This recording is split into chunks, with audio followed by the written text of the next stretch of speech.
जय हिंद दोस्तों, आप सभी का स्वागत है आपके YouTube channel history factory official में। आज हम लोग देखेंगे आर का टेस्ट सीरीज देखेंगे, न्यू पैटर्न पर आधारित है। इसमें टोटल 200 क्वेश्चन पूछे जाएंगे, जिसमें से 140 आपका जीएस रहेगा, 60 आपका हिंदी रहेगा। टोटल 200 क्वेश्चन रहेंगे। कल हम लोगों ने 7 टेस्ट देखा था, 7वां टेस्ट। आज हम लोग 8वां देखेंगे, टेस्ट नंबर 8 देखेंगे। चलिए हम लोग देखते हैं। क्वेश्चन पे आते हैं। क्वेश्चन क्या कहता है? पहला क्वेश्चन है, इसमें बाइलिंगुअल है, हिंदी इंग्लिश दोनों है, इंग्लिश भी देख सकते हैं आप लोग। पहला क्वेश्चन है, वैदिक साहित्य के अंतर्गत निम्नलिखित में से कौन सा वेद त्रयी में शामिल नहीं है?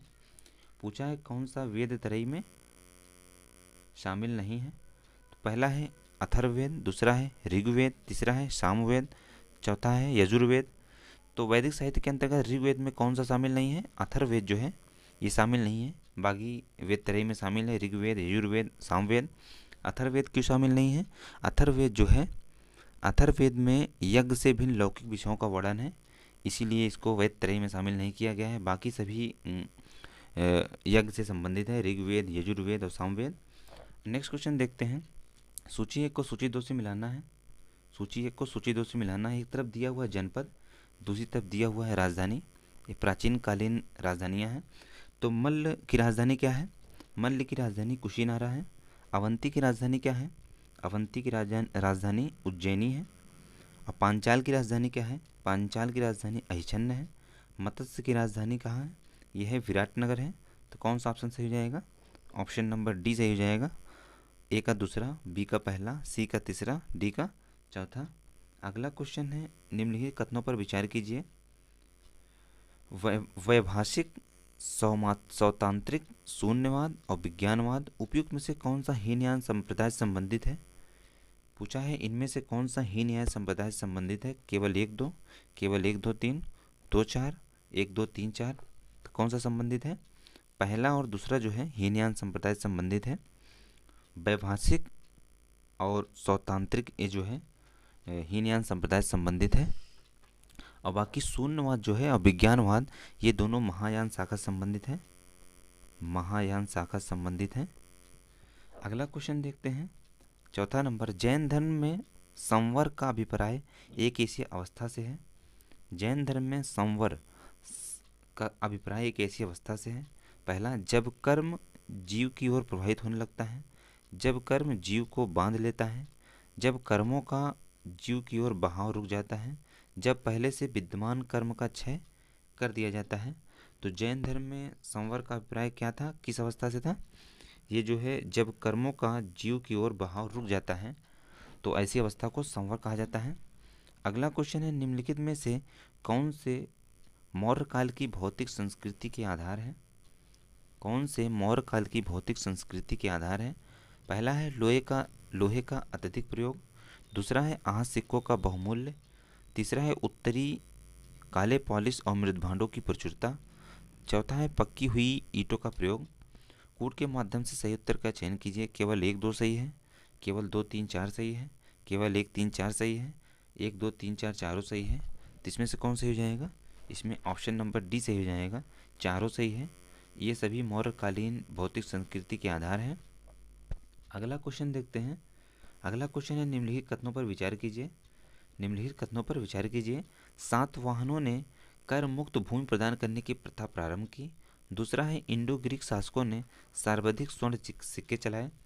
पहला और दूसरा सही है, केवल दूसरा सही है, न एक न दो, केवल एक सही है। तो इसमें से कौन सा सही हो जाएगा? इसमें से कौन सा सही हो जाएगा? ऑप्शन नंबर डी सही हो जाएगा, केवल पहला सही है।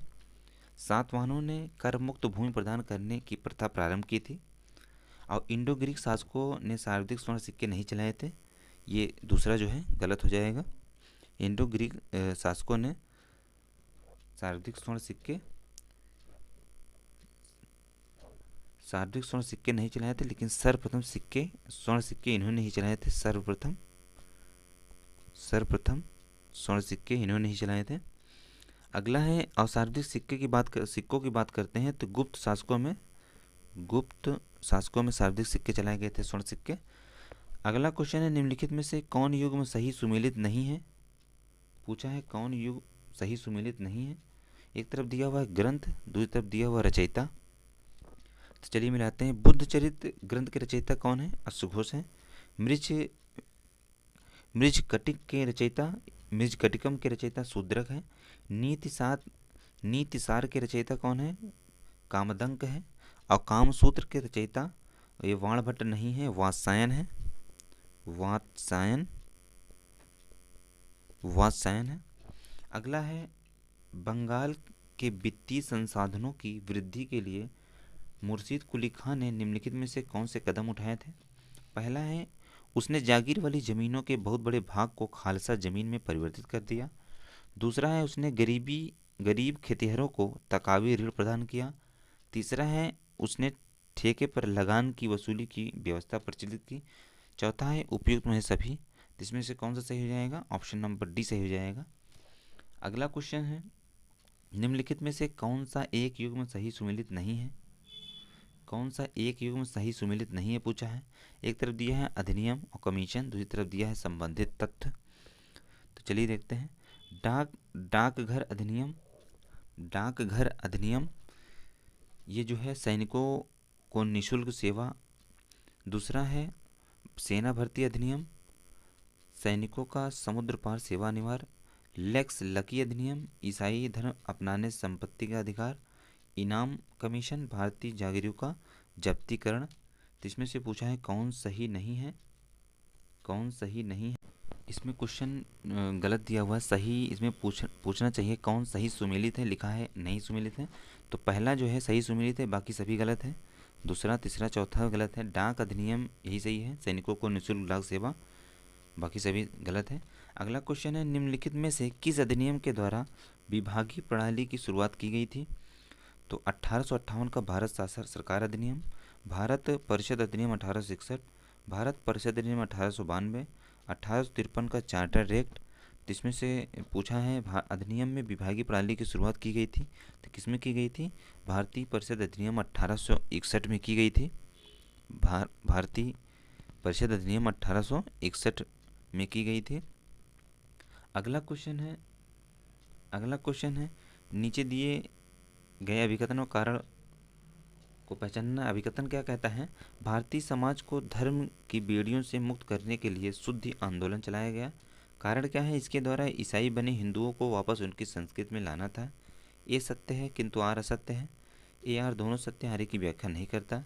ए सत्य है, आर असत्य है। ए आर दोनों सत्य, आर्य की व्याख्या करता है। तो इसमें से कौन सही हो जाएगा? इसमें ऑप्शन नंबर ए सही हो जाएगा। ए असत्य है किंतु आर सत्य है। भारतीय समाज को धर्म की बेड़ियों से मुक्त करने के लिए शुद्धि आंदोलन नहीं चलाया गया था। शुद्धि आंदोलन जो है भारतीय समाज में धर्म परिवर्तन से बचाने के लिए स्वामी दयानंद सरस्वती द्वारा चलाया गया था, जिसमें ईसाई बने हिंदुओं को वापस उनकी संस्कृति में लाया गया। इसमें जो है आंसर गलत दिया हुआ है, दोनों सही हो जाएगा, पहला भी और दूसरा भी। और शुद्धि आंदोलन जो है दयानंद सरस्वती द्वारा चलाया गया था 1875 में इनके द्वारा चलाया गया था। अगला क्वेश्चन है, मजदूर संघ आंदोलन के संदर्भ में निम्नलिखित कथनों पर विचार कीजिए। बम्बई मिल हैंड्स एसोसिएशन की स्थापना एन.एम. लोखंडी द्वारा किया गया था। दूसरा है, तिलक की गिरफ्तारी के विरोध में मजदूरों ने पहली राजनीतिक हड़ताल की। एक और दो सही है, केवल दो सही है, ना एक ना दो, केवल एक सही है। तो इसमें कौन सही हो जाएगा? ऑप्शन नंबर ए सही हो जाएगा। एक और दो दोनों सही है। एम.एस. लोखंडी द्वारा बम्बई मिल्स एसोसिएशन की स्थापना 1890 में की गई थी। और तिलक की गिरफ्तारी के विरोध में मजदूरों ने पहली राजनीतिक हड़ताल की थी, ये 1899 में की थी। अगला क्वेश्चन है, सूची 1 को सूची 2 से मिलाना है। एक तरफ दिया हुआ है समाचार पत्र, दूसरी तरफ दिया हुआ है संपादक। एक तरफ समाचार पत्र है, दूसरी तरफ संपादक दिया हुआ है। तो चलिए मिलाते हैं। कॉमरेड किसका है? कॉमरेड जो है के.एम. पनिक्कर द्वारा लिखा गया है, इसके संपादक हैं। द लीडर किसका है? द लीडर मदन मोहन मालवीय जी का है। न्यू इंडिया किसका है? न्यू इंडिया एनी बेसेंट का है। दिग्दर्शन किसका है? दिग्दर्शन जे.सी. मार्समैन का है। तो कौन सा ऑप्शन सही हो जाएगा? ऑप्शन नंबर डी सही हो जाएगा। पहले का दूसरा, ए का दूसरा, बी का पहला, सी का तीसरा, डी का चौथा। अगला क्वेश्चन है, निम्नलिखित शासकों पर विचार कीजिए तथा इन्हें सही कालक्रम में व्यवस्थित कीजिए। तो सबसे पहले आराम शाह, आराम शाह हैं, उसके बाद शमसुद्दीन इल्तुतमिश हैं, रुकनुद्दीन फिरोज शाह हैं, रजिया सुल्तान है। इन सब को कालक्रम में व्यवस्थित करना है। तो चलिए सबसे पहले मिलाते हैं आराम शाह। आराम शाह का कार्यकाल कितना था? 1210 ईस्वी से लेकर 1211 ईस्वी तक आराम शाह का कार्यकाल था। शमसुद्दीन इल्तुतमिश का कार्यकाल क्या था? 1211 से लेकर 1236 तक इल्तुतमिश का कार्यकाल था। उसके बाद रुकनुद्दीन फिरोज शाह का कार्यकाल कब तक था? तो 1236 में इन्होंने शासन किया था। अगला है रजिया सुल्तान। रजिया सुल्तान का था 1236 से लेकर 1240 तक रजिया सुल्तान ने शासन किया था। तो कौन सा ऑप्शन सही हो जाएगा? ऑप्शन नंबर ए सही हो जाएगा। पहला, दूसरा, तीसरा, चौथा एक कालक्रम में ही व्यवस्थित है। अगला क्वेश्चन है विजयनगर साम्राज्य के संदर्भ में निम्नलिखित कथनों पर विचार कीजिए।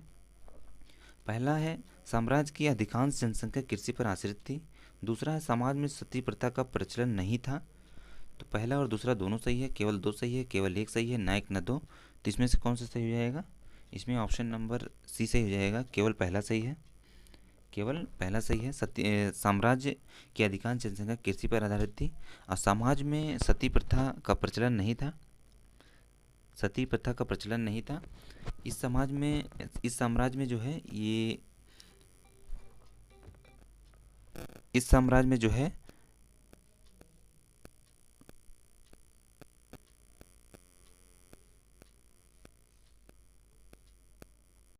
तो इस साम्राज्य में दास प्रथा का प्रचलन था, सती प्रथा का नहीं।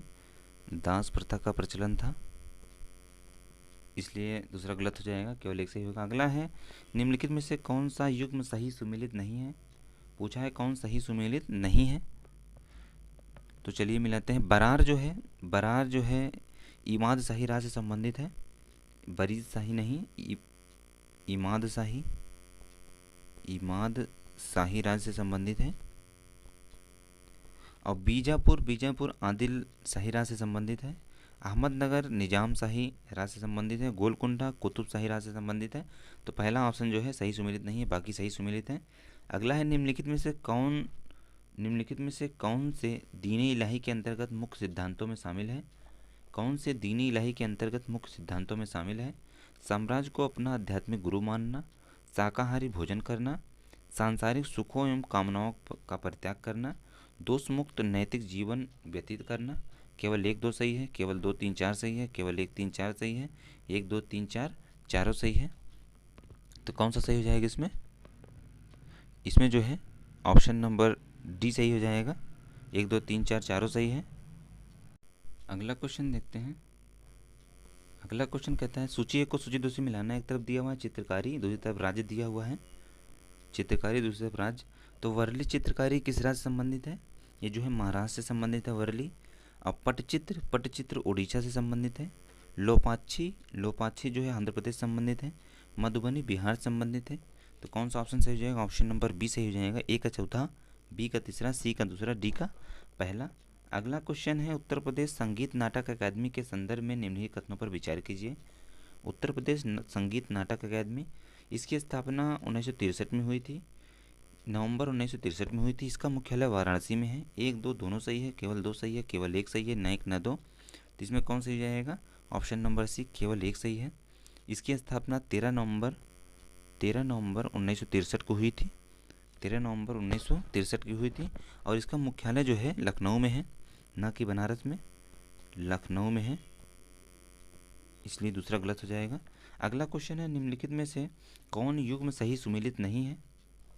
एक तरफ दिया हुआ है उत्सव, दूसरी तरफ दिया हुआ है राज्य और केंद्रशासित प्रदेश। तो चलिए मिलाते हैं। हार्नबिल पर्व कहाँ मनाया जाता है? हार्नबिल ये नागालैंड में मनाया जाता है। नागालैंड में मनाया जाता है, मिजोरम में नहीं मनाया जाता। संगाई महोत्सव मणिपुर में मनाया जाता है। राजहंस पर्व आंध्र प्रदेश में मनाया जाता है। और हेमिस पर्व लद्दाख में मनाया जाता है। तो पहला जो है नहीं सुमेलित है, बाकी सभी सुमेलित है। अगला क्वेश्चन है मुगल कालीन कृषि व्यवस्था के संदर्भ में निम्नलिखित कथनों पर विचार कीजिए। पोलज भूमि पर प्रतिवर्ष खेतों का काम होता था। परती भूमि पर 1 वर्ष के अंतर पर कृषि की जाती थी। 1 2 दोनों सही है, केवल 2 सही है, केवल 1 सही है, ना 1 ना 2। तो इसमें कौन सही हो जाएगा? ऑप्शन नंबर ए सही हो जाएगा। 1 और 2 दोनों सही है।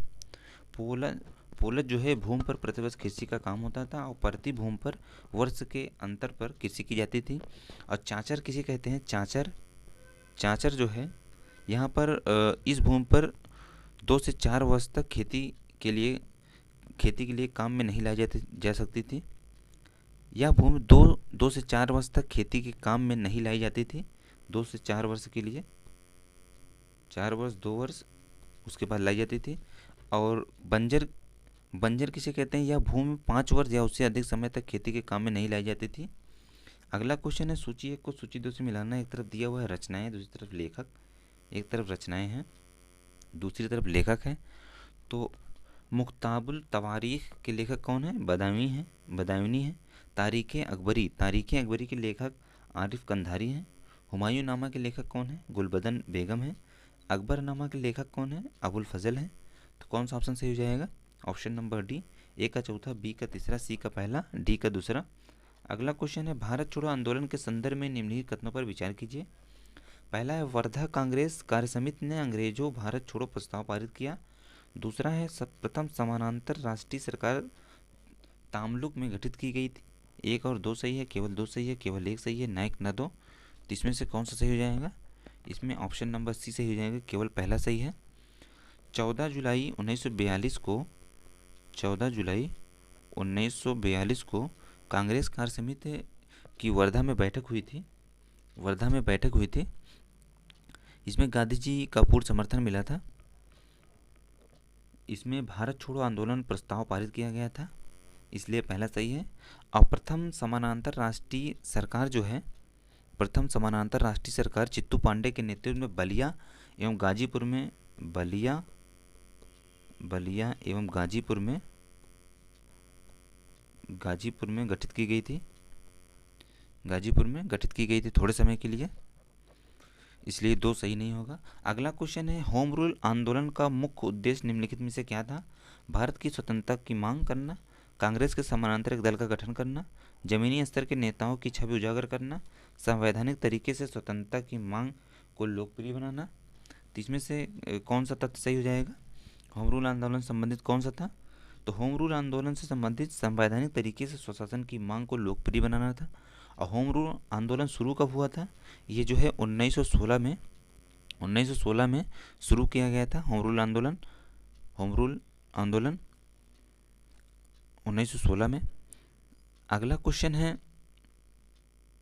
नेक्स्ट क्वेश्चन है, गुप्त काल के संदर्भ में निम्नलिखित कथनों पर विचार कीजिए। समाज में दास प्रथा प्रचलित नहीं थी। इस काल में स्वर्ण सिक्कों को दीनार कहा जाता था। 1 और 2 दोनों सही है, केवल 2 सही है, केवल 1 सही है, ना 1 ना 2। तो इसमें से कौन सही हो जाएगा? इसमें ऑप्शन नंबर बी सही हो जाएगा, केवल 2। इस काल में स्वर्ण सिक्कों को दीनार कहा जाता था। और गुप्त काल के समाज में दास प्रथा प्रचलित थी।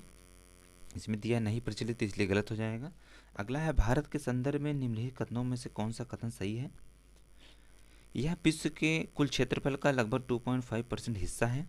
भारत की मानक समय रेखा कर्क रेखा को आपस में एक दूसरे को झारखंड में काटती है। पहला सही है, दूसरा सही है, ना 1 ना 2। 1 और 2 दोनों सही है। तो इसमें से कौन सही हो जाएगा? इसमें ऑप्शन नंबर ए सही हो जाएगा। यह विश्व के कुल क्षेत्रफल का 2.4% भाग है। और यह है, और भारत की मानक समय रेखा जो है, कर्क रेखा देश के कुल 8 राज्यों से होकर गुजरती है। 8 राज्यों से होकर गुजरती है, जिसमें गुजरात, राजस्थान, मध्य प्रदेश, छत्तीसगढ़, झारखंड, पश्चिम बंगाल, त्रिपुरा एवं मिजोरम से होकर गुजरती है। और यह छत्तीसगढ़ कर्क रेखा आपस में एक दूसरे को छत्तीसगढ़ में काटती है 2 बार, झारखंड में नहीं काटती, इसलिए दूसरा गलत हो जाएगा। अगला क्वेश्चन है, निम्नलिखित में से कौन सही सुमेलित नहीं है? तो 6 डिग्री चैनल जो है, ये अंडमान और बृहत अंडमान को नहीं अलग करती। ये ग्रेट निकोबार और सुमात्रा को अलग करती है। सुमात्रा इंडोनेशिया का द्वीप है। ग्रेट निकोबार और सुमात्रा को अलग करती है 6 डिग्री चैनल। और 8 डिग्री चैनल मालदीव और मिनिकॉय को अलग करती, सही है। 9 डिग्री चैनल मिनिकॉय और लक्षद्वीप को अलग करती है, ये भी सही है।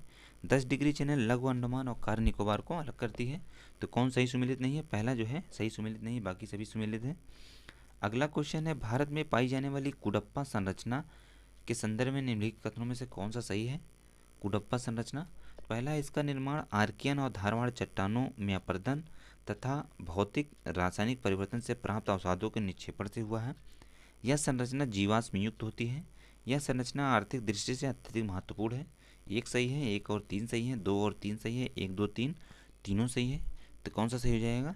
ये ऑप्शन नंबर ए सही हो जाएगा। केवल एक सही है, केवल एक सही है। अगला क्वेश्चन है, अगला क्वेश्चन है, निम्नलिखित में से कौन से राज्य या केंद्र शासित प्रदेश में भारत का शीत मरुस्थल है? भारत का शीत मरुस्थल है, भारत का शीत मरुस्थल है। तो उत्तराखंड, हिमाचल प्रदेश, अरुणाचल प्रदेश, लद्दाख। तो कहाँ पर है भारत का शीत मरुस्थल? ये जो है भारत का शीत मरुस्थल कहाँ पर है? ये जो है लद्दाख में है। लद्दाख में भारत का शीत मरुस्थल है। अगला क्वेश्चन, नर्मदा नदी के संदर्भ में निम्नलिखित कथनों में से कौन सा कथन सही है? नर्मदा नदी के संदर्भ में निम्नलिखित कथनों में से कौन सा कथन सही है? यह नदी मध्य प्रदेश को कैमूर पहाड़ी से निकलकर पश्चिम की ओर एक भ्रंश घाटी में प्रवाहित होती है। इस नदी पर धुआंधार जलप्रपात है। न एक न दो, एक और दो दोनों सही है, केवल दो सही है, केवल एक सही है। तो कौन सा सही हो जाएगा? ऑप्शन नंबर सी, केवल दूसरा सही है। इस नदी पर धुआंधार जलप्रपात स्थित है, धुआंधार जलप्रपात स्थित है। यह कैमूर पहाड़ी से नहीं निकलती, अमरकंटक से निकलती है, अमरकंटक पहाड़ी से निकलती है, अमरकंटक पहाड़ी से निकलती है।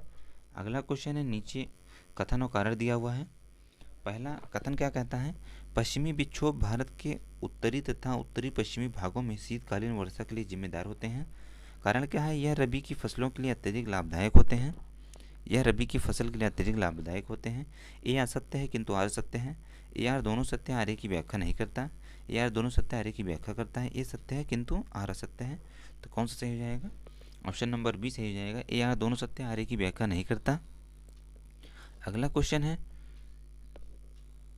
अगला क्वेश्चन है, सूची 1 को सूची 2 से मिलाना है।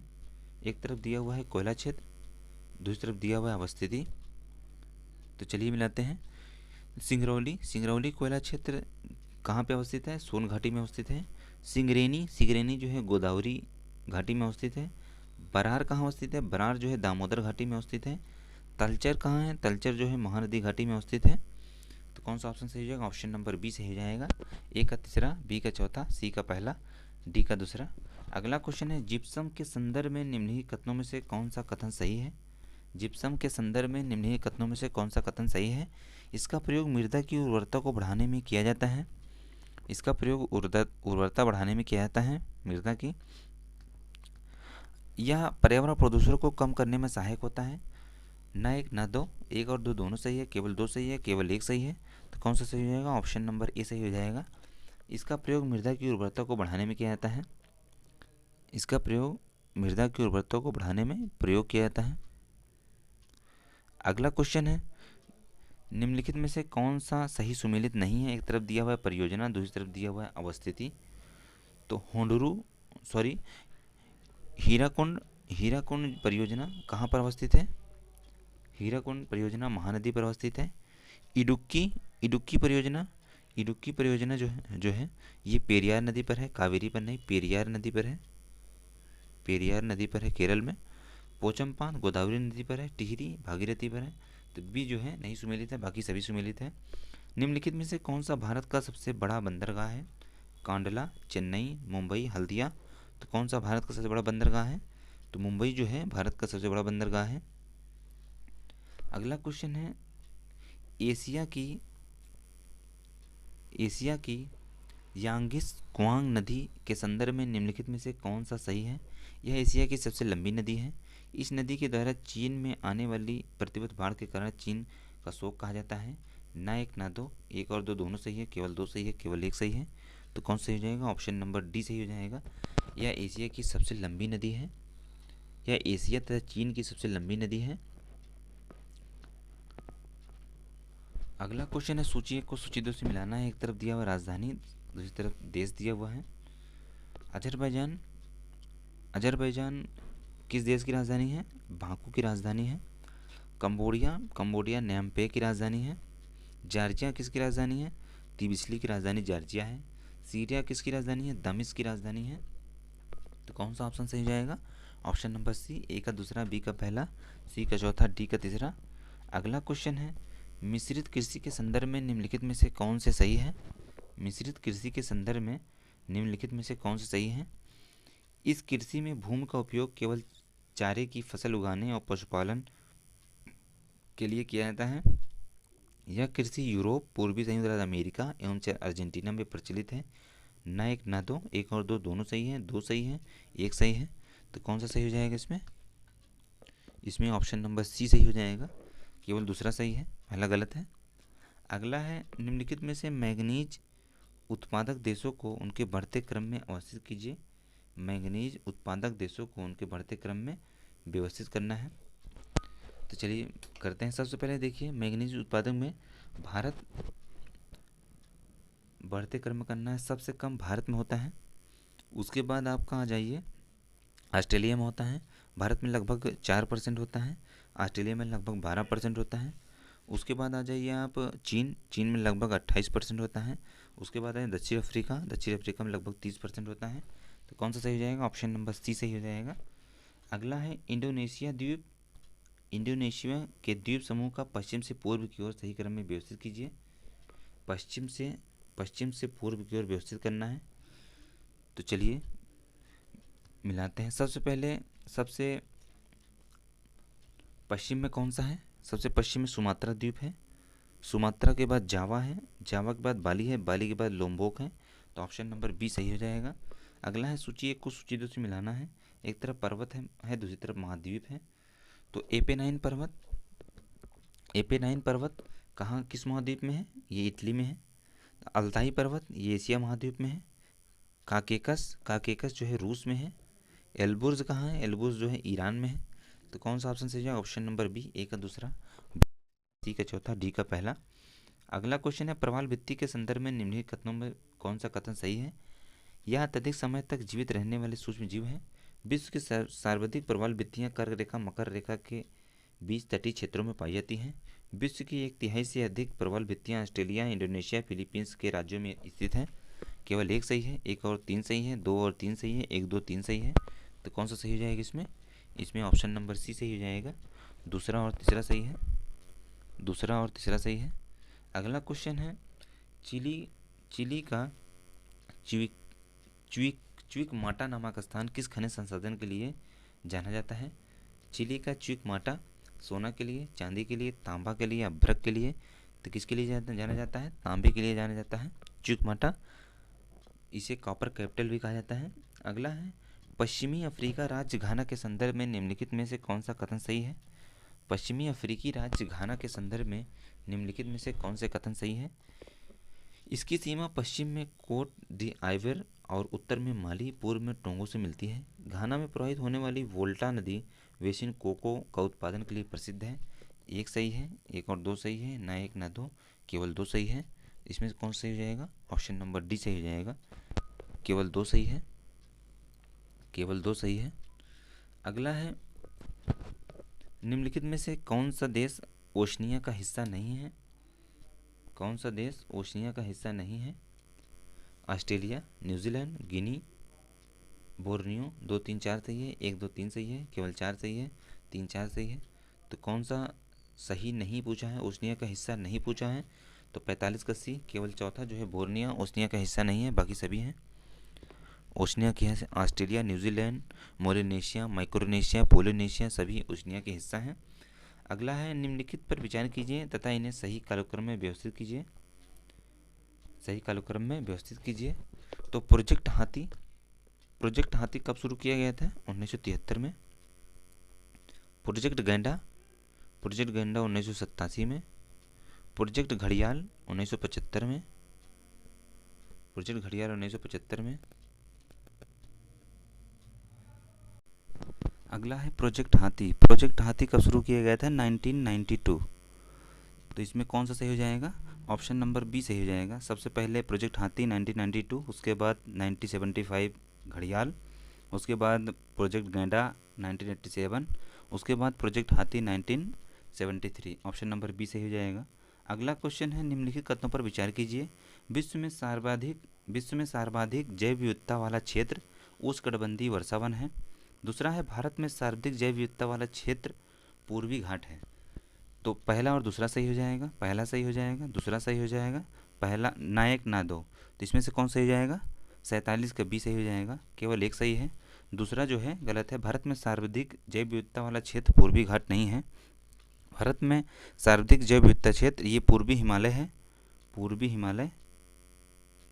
हिमालय सर्वाधिक जैव विविधता वाला क्षेत्र है, पूर्वी हिमालय। अगला क्वेश्चन है, सूची 1 को सूची 2 से मिलाना है। एक तरफ दिया है, पहला है जल प्रदूषण निवारण एवं नियंत्रण अधिनियम। जल प्रदूषण निवारण एवं नियंत्रण अधिनियम ये कब आया था? जल प्रदूषण निवारण एवं नियंत्रण अधिनियम ये 1974 में 1974 में आया था। वायु प्रदूषण निवारण एवं नियंत्रण अधिनियम ये 1981 में आया था। पर्यावरण सुरक्षा अधिनियम ये जो है 1986 में आया था। वन संरक्षण अधिनियम 1980 में आया था।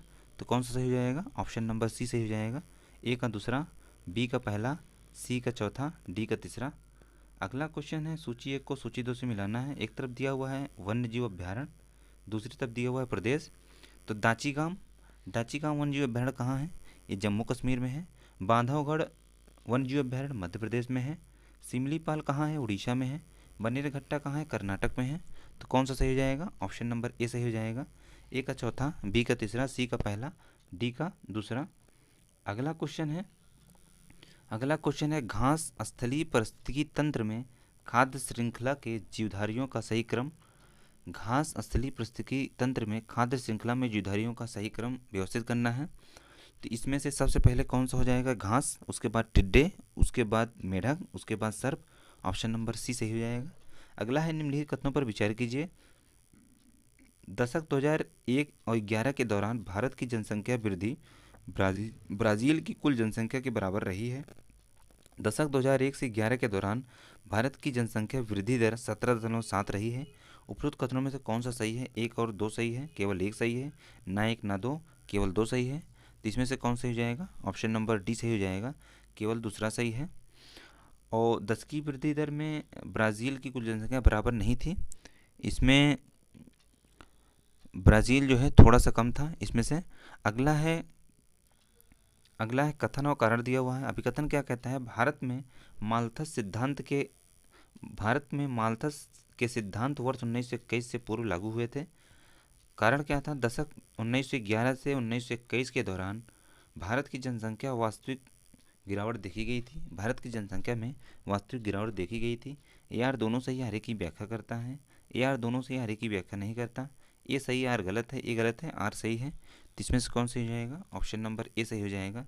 ए आर दोनों सही आर की व्याख्या करता है, ए आर दोनों सही आर की व्याख्या करता है। अगला क्वेश्चन है, जनगणना 2011 के अनुसार घटते शिशु लिंगानुपात की दृष्टि से निम्नलिखित में से कौन सा सही कालक्रम है?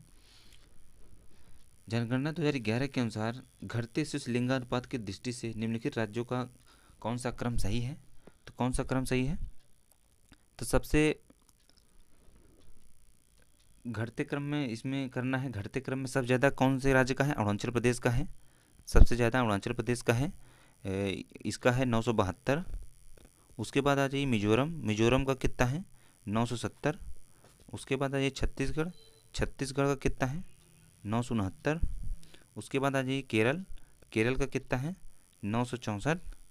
उसके बाद है असम का कितना है? असम का 962 है। तो ऑप्शन नंबर सी सही हो जाएगा।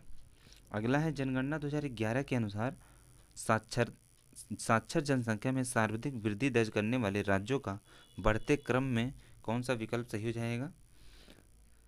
बढ़ते क्रम में सर्वाधिक साक्षरता दर वृद्धि करने वाला राज्य, तो सबसे ज़्यादा वृद्धि कहाँ का हुआ था? दादर नगर हवेली का हुआ था। दादर नगर हवेली का, उसके बाद दमन दीव का, फिर उसके बाद बिहार का, फिर उसके बाद झारखंड का हुआ था। तो इसमें से पूछा है कौन सा विकल्प सही है? तो ऑप्शन नंबर सी जो है सही हो जाएगा। सबसे ज़्यादा झारखंड, सबसे कम झारखंड, फिर अरुणाचल प्रदेश, फिर बिहार है। ऑप्शन नंबर डी सही है। अगला क्वेश्चन है, भारत में सर्वाधिक दशकीय वृद्धि दर में से किस दशक में देखी गई? सर्वाधिक दशकीय वृद्धि दर किस दशक में देखी गई है? 1951 से 61 के बीच, 1961 से 71 के बीच, 1971 से 81 के बीच, 1981 से 91 के बीच। तो कब दशकीय वृद्धि दर सर्वाधिक देखी गई थी? 1961 से 71 के बीच देखी गई थी। 1961 से 71 के बीच देखी गई थी। अगला क्वेश्चन है, जनगणना 2011 के अनुसार घटते अनुसूचित जाति जनसंख्या की दृष्टि से निम्नलिखित में से कौन सा क्रम सही है? घटते अनुसूचित जाति जनसंख्या की दृष्टि से निम्नलिखित में से कौन सा क्रम सही है? तो इसमें ऑप्शन नंबर बी सही हो जाएगा। उत्तर प्रदेश सबसे ज़्यादा है, उसके बाद पश्चिम बंगाल का है, उसके बाद बिहार का है। सबसे ज़्यादा जनसंख्या उत्तर प्रदेश की है, उसके बाद पश्चिम बंगाल, उसके बाद बिहार, बिहार के बाद आता है तमिलनाडु, तमिलनाडु के बाद आता है आंध्र प्रदेश। अगला है, जनगणना 2011 के अनुसार अनुसूचित जनजाति के संदर्भ में निम्नलिखित कथनों पर विचार कीजिए। अनुसूचित जनजाति की जनसंख्या भारत की कुल जनसंख्या का 8.6% है। अनुसूचित जनजाति में लिंगानुपात भारत के कुल लिंगानुपात से कम है। एक और दो दोनों सही है, एक सही है, न एक न दो, केवल दूसरा सही है। इसमें कौन सही हो जाएगा? ऑप्शन नंबर ए जो है सही हो जाएगा। अनुसूचित जनजाति में लिंगानुपात भारत में कुल लिंगानुपात से कम नहीं है।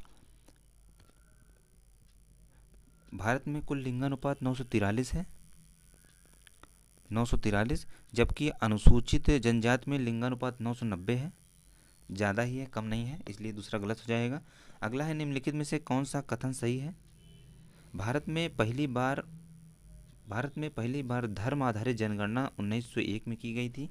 दूसरा है, वर्ष 2011 की जनगणना के अनुसार सर्वाधिक दशकीय वृद्धि दर मुसलमानों में देखी गई है। केवल एक सही है, केवल दो सही है, एक और दो दोनों सही है, न एक न दो। तो इसमें से कौन सा सही हो जाएगा? इसमें ऑप्शन नंबर बी सही हो जाएगा, केवल दूसरा सही है।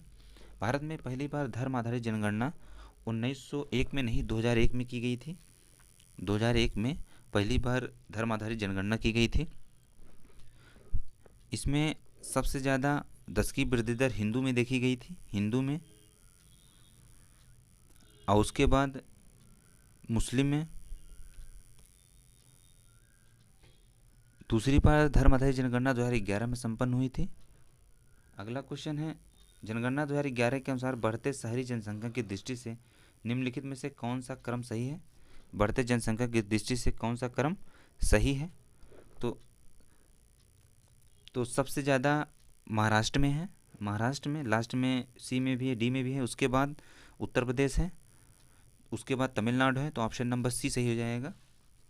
अगला क्वेश्चन है, अभिकथन और कारण। अभिकथन क्या कहता है? वर्ल्ड पॉपुलेशन प्रोस्पेक्ट 2024 के अनुसार, वर्ल्ड पॉपुलेशन प्रोस्पेक्ट 2024 के अनुसार विश्व की जनसंख्या वृद्धि दर में तेजी से कमी आ रही है।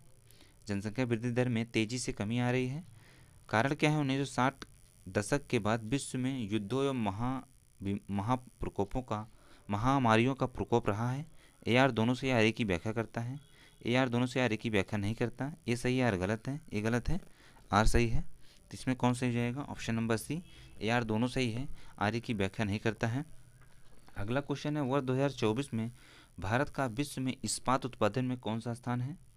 वर्ष 2024 में भारत का विश्व में इस्पात उत्पादन में कौन सा स्थान है? प्रथम स्थान, द्वितीय स्थान, तृतीय स्थान, चतुर्थ स्थान।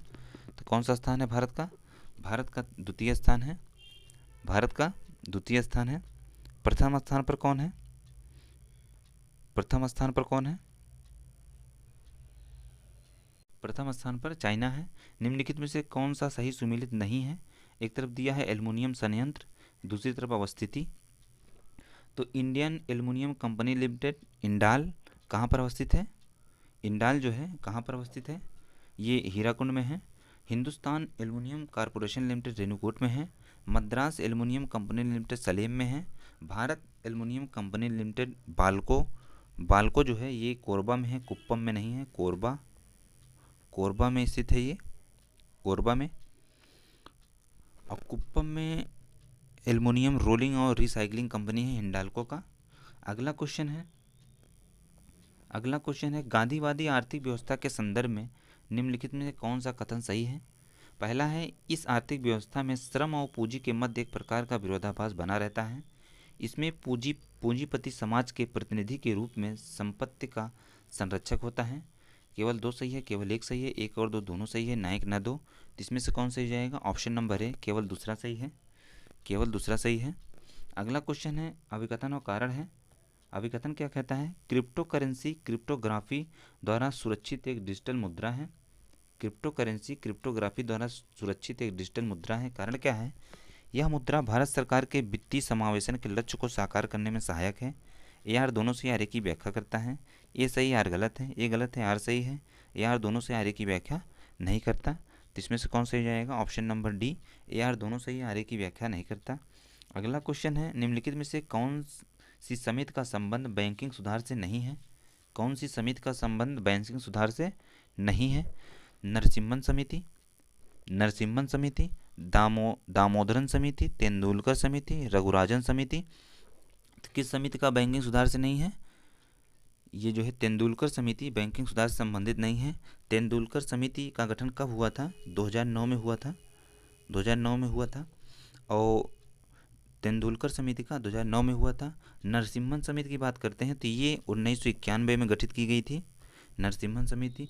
दामोदरन समिति का गठन कब हुआ था? दामोदरन समिति का गठन, दामोदरन समिति का गठन ये जो है, तो दामोदरन समिति का गठन 2010 में हुआ था।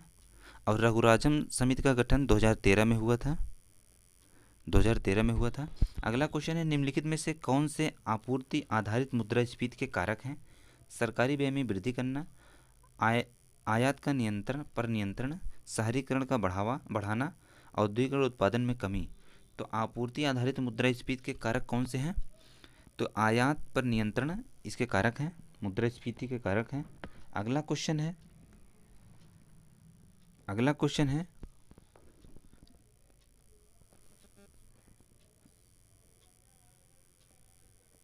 इसमें दिया हुआ है, कूट दिया हुआ है, कौन कौन से हैं पूछा है। आयात पर नियंत्रण है ही, तो 1 और 3 सही है, 2 और 4 सही है, 1 2 4 सही है, 2 3 4 सही है। तो इसमें से 1 2 और 4 सही है, मतलब सरकारी व्यय में वृद्धि करना, आयात पर नियंत्रण करना, औद्योगिक उत्पादन में कमी करना। तो ऑप्शन नंबर सी सही हो जाएगा। अगला है, निम्नलिखित में से कौन अंतर्राष्ट्रीय मुद्रा कोष के संदर्भ में भारत सरकार के एजेंट के रूप में कार्य करता है? अंतर्राष्ट्रीय मुद्रा कोष के संदर्भ में भारत सरकार के एजेंट के रूप में कार्य करता है। तो कौन कार्य करता है? भारतीय state bank, Allahabad bank, Punjab national bank, reserve bank. तो कौन करता है? रिजर्व बैंक काम करता है। ऑप्शन नंबर डी से हो जाएगा। अगला है, अभिकथन और कारण दिया हुआ है। अभिकथन क्या कहता है? भारत में श्रम की सीमांत उत्पादकता शून्य है। भारत में श्रम की सीमांत उत्पादकता शून्य है। कारण क्या है? भारत में ऐसे श्रमिक हैं जो ऊपर से देखने में तो रोजगार में लगते हैं पर वास्तव में रोजगार में नहीं रहते। ए आर दोनों से आर की व्याख्या करता है। ये सही है, आर गलत है। ए गलत है, आर सही है। ए आर दोनों सही है, आर की व्याख्या नहीं करता। तो इसमें से कौन सही हो जाएगा? ऑप्शन नंबर ए सही हो जाएगा। ए आर दोनों से आर की व्याख्या करता है।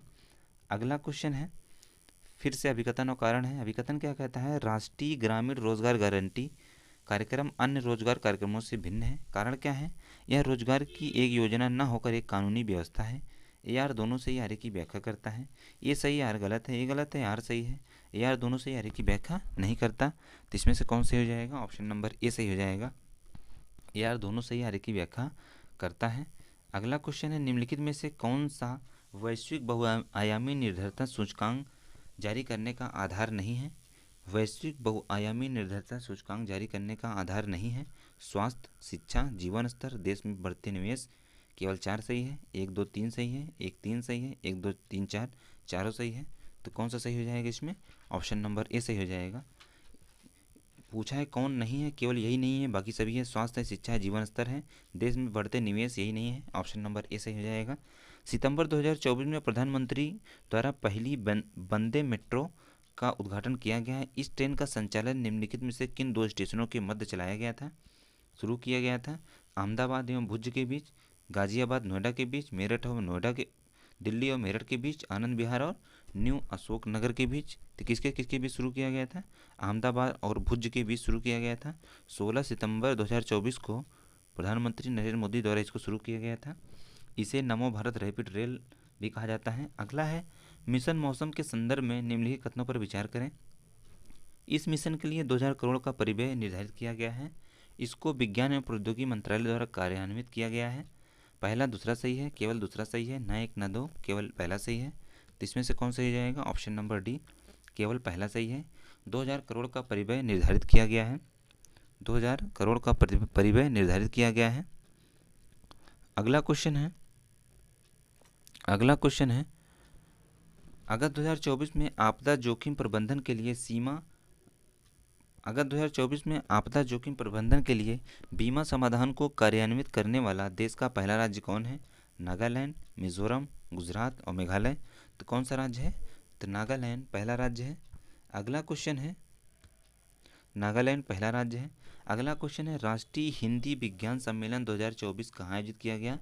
राष्ट्रीय हिंदी विज्ञान सम्मेलन 2024 कहाँ आयोजित किया गया? गांधीनगर, भोपाल, लखनऊ, पटना। तो कहाँ पर किया गया है? पटना में किया गया है। अगला है मार्च 2024 में बरेठी सौर ऊर्जा परियोजना की आधारशिला निम्नलिखित में से कौन से स्थान पर रखी गई? पाली राजस्थान में, सूरत गुजरात में, छतरपुर मध्य प्रदेश में, शिमला हिमाचल प्रदेश में। तो कहाँ पर रखी गई है? पाली, ये जो है छतरपुर मध्य प्रदेश में रखी गई है। ऑप्शन नंबर सी सही हो जाएगा। अगला क्वेश्चन है विश्व प्रसन्नता रिपोर्ट 2024 के अनुसार वर्ष 2022 में शीर्ष प्रेषण प्राप्तकर्ता देशों को अवरोही क्रम में व्यवस्थित कीजिए। प्रेषण प्राप्तकर्ता देशों को अवरोही क्रम में व्यवस्थित कीजिए। भारत, फिलीपींस, मेक्सिको और चीन। तो इसको मिलाते हैं। सबसे पहले भारत है, उसके बाद मेक्सिको है, उसके बाद आ जाइए चीन है, उसके बाद फिलीपींस है। तो ऑप्शन नंबर ए सही हो जाएगा। अगला क्वेश्चन है प्रोजेक्ट आकाश तीर के संदर्भ में निम्नलिखित कथनों पर विचार कीजिए। इसका विकास भारत इलेक्ट्रॉनिक्स लिमिटेड द्वारा किया गया था। इसका उद्देश्य वायु रक्षा क्षमताओं में वृद्धि करना है। एक और दो दोनों सही है, केवल दो सही है, ना एक ना दो, केवल एक सही है। तो इसमें से कौन सही हो जाएगा? ऑप्शन नंबर ए सही हो जाएगा। एक और दो दोनों सही है। निम्नलिखित में से कौन अ fly on the RBI wall and inside view of the central bank पुस्तक के लेखिका हैं? सुदीप सेन गुप्ता, अनुराधा मेस्केसाथ, सिद्धेश सोकेरे, अल्पना किलावाला। तो कौन सा है इसका आंसर? कौन है? आंसर डी हो जाएगा इसका, अल्पना किलावाला है। अगला है हाल ही में निम्नलिखित में से किस राज्य ने 108 स्थानों पर सर्वाधिक लोगों द्वारा एक साथ सूर्य नमस्कार करने का गिनीज वर्ल्ड रिकॉर्ड बनाया है? गुजरात, तमिलनाडु, कर्नाटक, मध्य प्रदेश। तो कहाँ पर बनाया है? ये जो है गुजरात में बनाया है। ऑप्शन नंबर ए सही हो जाएगा। अगला क्वेश्चन है निम्नलिखित में से किसे ICC पुरुष ODI cricket of the year 2023 घोषित किया गया है? उस्मान ख्वाजा को, चमारी अटापडू को, विराट कोहली को, पैट कमिंस को। तो किसको किया गया है? विराट कोहली को। अगला है अभिकथन और कारण दिया हुआ। अभिकथन क्या कहता है? जब कोई वस्तु ऊपर से पृथ्वी की ओर गिरती है तो उसका संवेग बढ़ जाता है। कारण क्या है? वस्तु पृथ्वी को ऊपर की ओर खींचती है। AR दोनों सही आर्य की व्याख्या करता है। AR दोनों सही आर्य की व्याख्या नहीं करता। ए सही, आर गलत है, ए गलत है, आर सही है। तो इसमें से कौन सही हो जाएगा? ऑप्शन नंबर ए, AR दोनों सही आर्य की व्याख्या करता है। अगला है निम्नलिखित में से कौन से तृतीय श्रेणी के उत्तोलक हैं? मनुष्य का हाथ, बैल का हल, चिमटा, नींबू निचोड़ने का मशीन। एक और दो सही है, एक दो तीन सही है, तीन चार सही है, एक दो तीन चार सही है। तो कौन सा सही हो जाएगा इसमें जो है ऑप्शन नंबर बी सही हो जाएगा। एक दो तीन, मनुष्य का हाथ, बैल का हल, चिमटा, ये तीनों तृतीय उत्तोलक में आते हैं। और नींबू निचोड़ने का मशीन ये द्वितीय उत्तोलक में आता है। अगला है गतिज ऊर्जा के संदर्भ में निम्नलिखित कथनों पर विचार करें। किसी वस्तु का द्रव्यमान दोगुना करने पर उसकी गतिज ऊर्जा आधी हो जाती है। किसी वस्तु का वेग दोगुना करने पर उसकी गतिज ऊर्जा 4 गुनी हो जाती है। पहला और दूसरा सही है, एक सही है, ना एक ना दो, केवल दो सही है। तो इसमें से कौन सही हो जाएगा? ऑप्शन नंबर डी, केवल दूसरा सही है। अगला क्वेश्चन है अभिकथन और कारण। अभिकथन क्या है? तेज आंधी आने पर टीन की छत उड़ जाती है। कारण क्या है? छत के ऊपर का दाब कम हो जाता है। AR दोनों सही आर्य की व्याख्या करता है। ए आर दोनों से आर की व्याख्या नहीं करता। ए सही आर गलत है, ए गलत है, आर सही है। तो इसमें कौन सही हो जाएगा? ऑप्शन नंबर ए आर दोनों से आर की व्याख्या करता है। अगला है शीत प्रकोष्ठ में भंडारित फल अधिक समय तक क्यों चलते हैं? पहला है सूर्य की रोशनी नहीं पड़ने दी जाती है, पर्यावरण में कार्बन डाइऑक्साइड की सांद्रता बढ़ा दी जाती है, श्वसन की दर घटा दी जाती है, आर्द्रता बढ़ा दी जाती है। तो इसमें से कौन सा हो जाएगा ऑप्शन नंबर सी सही हो जाएगा। श्वसन की दर घटा दी जाती है, इसलिए अधिक समय तक भंडारित किया जा सकता है। अगला है सूची 1 को सूची 2 से मिलाना है। एक तरफ दिया हुआ प्रदीप्त वस्तु, दूसरी तरफ दिया हुआ है उत्पन्न प्रकाश का रंग। कैडमियम वोरेट जो है ये गुलाबी रंग प्रकाशित करता है। जिंक फास्फेट से हरा रंग प्रकाश का रंग होता है। और मैग्नीशियम टंगस्टेन में हल्का नीला रंग होता है। जिंक बेरिलियम सल्फेट से इसमें हल्का पीला रंग उत्पन्न होता है। तो कौन सा ऑप्शन सही हो जाएगा? ऑप्शन नंबर बी सही हो जाएगा। ए का दूसरा, बी का पहला, सी का चौथा, डी का तीसरा। अगला क्वेश्चन है अतिचालक के संदर्भ में निम्नलिखित में से कौन सा कथन सही नहीं है? अतिचालक के संदर्भ में निम्नलिखित में से कौन सा कथन सही नहीं है? इसकी विद्युत प्रतिरोधकता शून्य हो जाती है, इसे कोई भी चुंबकीय रेखा पार नहीं कर सकती, कुछ धातुओं को अतिचालकता के रूप में परिवर्तित किया जा सकता है, इसरो अतिचालकता से संबंधित अनुसंधान करती है। तो कौन सा सही नहीं है? ऑप्शन नंबर डी जो है सही नहीं है, इसरो अतिचालकता के रूप में अनुसंधान नहीं करती है। अगला है कौन सा युग्म सुमेलित नहीं है? एक तरफ यंत्र दिया हुआ है, दूसरी तरफ आविष्कारक दिया हुआ है। एक तरफ यंत्र है, दूसरी तरफ आविष्कारक है। तो रिवॉल्वर का आविष्कार किसने किया था? कोल्ट ने किया था, सही है। सेफ्टी रेजर का जिलेट ने किया था। होलोग्राफी का जॉर्ज स्टीफन नहीं थे, डेनिस गोबर हैं। ईमेल का रे टॉमलिंसन ने किया था। और जॉर्ज स्टीफन ने रेल इंजन का खोज किया था। अगला क्वेश्चन है कंप्यूटर के कैश के संदर्भ में निम्नलिखित में से कौन सा कथन सही नहीं है? यह अस्थायी स्टोरेज की तरह होता है, यह प्रोसेसर एवं रैम के मध्य सेतु का कार्य करता है, इसमें प्रयोग न आने पर डाटा को रखा जाता है, इसमें कंप्यूटर की प्रोसेसिंग गति में वृद्धि होती है। पूछा है कंप्यूटर के कैश के संदर्भ में कौन सही नहीं है? तो कौन सा सही नहीं है? तो सी वाला ऑप्शन सही नहीं है, इसमें प्रयोग में न आने पर आने वाले डाटा रखे जाते हैं, बाकी सभी सही है। अगला है निम्नलिखित कथनों पर विचार कीजिए। इंटरनेट से कंप्यूटर को जोड़ने के लिए मॉडेम की आवश्यकता पड़ती है। मॉडेम डिजिटल सिग्नल को एनालॉग सिग्नल में परिवर्तित करता है। एक सही है, दो सही है, एक और दो दोनों सही है, ना एक ना दो। तो इसमें से कौन सही हो जाएगा? ऑप्शन नंबर सी सही हो जाएगा, एक और दो दोनों सही है। अगला क्वेश्चन है निम्नलिखित में से किस समूह में केवल आउटपुट डिवाइस है? किस समूह में केवल आउटपुट डिवाइस है? तो किस समूह में है? Scanner, printer, monitor, keyboard, printer, monitor, mouse, printer, monitor, plotter, printer, monitor. तो किस में है? Plotter, printer, monitor. Option number D सही हो जाएगा। ये सभी आउटपुट डिवाइस हैं। इनपुट डिवाइस में कीबोर्ड आ जाता है आपका, कीबोर्ड, माउस और स्कैनर आता है। अगला है शुष्क बर्फ कितने वायुमंडलीय दाब पर सीधे गैस अवस्था में परिवर्तित हो सकते हैं? 0 एटमॉस्फेयर पर, 1 एटमॉस्फेयर पर, 5 एटमॉस्फेयर पर, 20 एटमॉस्फेयर पर। तो किस पे होते हैं? ये जो है 1 एटमॉस्फेयर पर सीधे गैस अवस्था में परिवर्तित हो जाते हैं। निम्नलिखित में से कौन से रासायनिक परिवर्तन के उदाहरण हैं? लोहे में जंग लगना, भोजन का पचना, खाना पकना, जल से बर्फ बनना। 1 और 2 सही है, 1 2 3 सही है, 3 4 सही है, 1 2 3 4 सही है।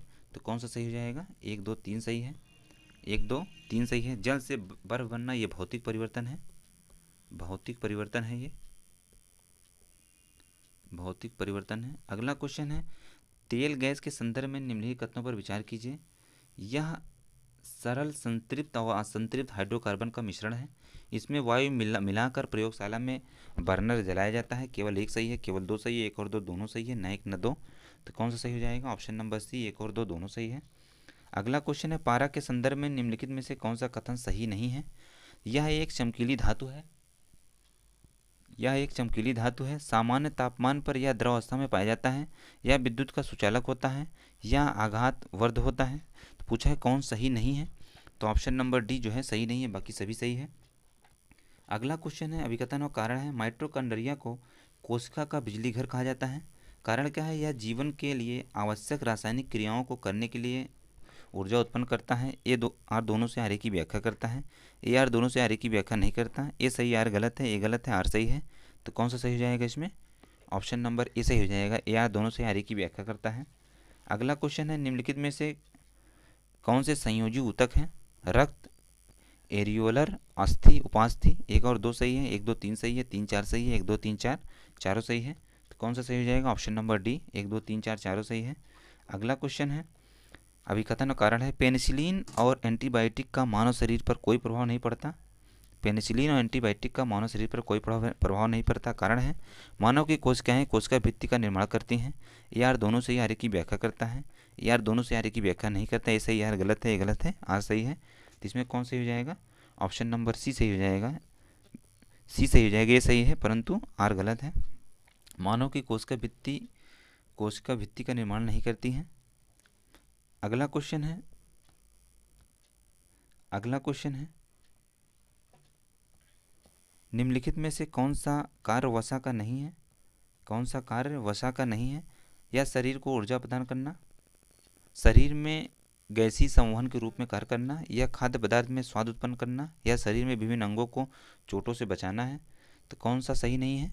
तो बी वाला, शरीर में यह गैसीय संवहन के रूप में कार्य नहीं करता, यही सही नहीं, बाकी सभी सही है। अगला है, निम्नलिखित में से कौन युग्म सुमेलित नहीं है? एक तरफ दिया हुआ है एंजाइम, दूसरी तरफ दिया हुआ है कार्य। किस एंजाइम का क्या कार्य है? तो पहला है इरेप्सिन। इरेप्सिन का क्या कार्य है? इरेप्सिन का कार्य है वसा का ग्लिसरीन में परिवर्तन। वसा का ग्लिसरीन में परिवर्तन ये नहीं है। प्रोटीन पेप्टीन का एमिनो अम्ल में परिवर्तन होता है। प्रोटीन का एमिनो अम्ल में परिवर्तन, और माल्टोज का ग्लूकोज में परिवर्तन, सुक्रोज का फ्रक्टोज में परिवर्तन, लैक्टोज का ग्लैक्टोज में परिवर्तन। तो ऑप्शन नंबर ए जो है सही सुमेलित नहीं, बाकी सही है। अगला क्वेश्चन है, सूची 1 को सूची 2 से मिलाना है। एक तरफ संविधान समितियाँ दिया हुआ, दूसरी तरफ अध्यक्ष दिया हुआ है। संघ समिति ये जो है जवाहरलाल नेहरू अध्यक्ष थे। मौलिक अधिकार समिति वल्लभ भाई पटेल थे। प्रक्रिया नियम समिति राजेंद्र प्रसाद थे। कार्य संचालन समिति के एम मुंशी थे। अगला है, 97वें संविधान संशोधन अधिनियम के अंतर्गत निम्नलिखित में से कौन से संविधान के किस भाग में संशोधन किया गया है? 97वें संविधान संशोधन अधिनियम के अंतर्गत निम्नलिखित में से संविधान के किस भाग में संशोधन किया गया है? भाग 3 में, भाग 4 में, भाग 4 का में, भाग 10 का में, 9 का में। तो 1 2 सही है, 1 2 3 सही है, 3 4 सही है, 1 2 3 4 सही है। तो कौन सा सही हो जाएगा इसमें? इसमें ऑप्शन नंबर ए सही हो जाएगा। 1 और 2 भाग 3 और भाग 4 में संशोधन किया गया है। इस तरीके से हम लोगों ने लगभग 102 क्वेश्चन किए। उम्मीद करता हूँ वीडियो पसंद आई होगी। पसंद आई हो, वीडियो को लाइक कीजिए और चैनल को सब्सक्राइब कीजिए। धन्यवाद। राष्ट्रपति का विधायी कार्य नहीं है। निम्नलिखित में से कौन सा एक राष्ट्रपति का विधायी कार्य नहीं है? संसद के संयुक्त अधिवेशन का आह्वान, संसद के प्रथम अधिवेशन का संबोधन, लोकसभा में आंग्ल भारतीयों का मनोनयन, संसद सदस्यों की निर्भरता पर निर्णय।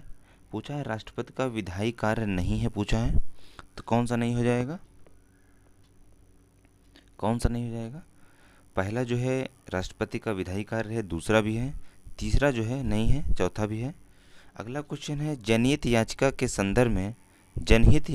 संदर्भ में निम्नलिखित कथनों पर विचार कीजिए। भारत में न्यायमूर्ति V.R. कृष्ण अय्यर इस अवधारणा के प्रवर्तक माने जाते हैं। इसके तहत केवल वही व्यक्ति न्यायालय में जा सकता है जिसके अधिकारी का हनन हुआ है। उपरोक्त कथनों में से कौन सा सही है? 1 और 2 दोनों सही है, केवल 1 सही है, ना 1 ना 2, केवल 2 सही है। तो जनहित याचिका के संदर्भ में कौन सा कथन सही है? जनहित याचिका के संदर्भ में कौन सा कथन सही है? तो इसमें से कौन सही हो जाएगा?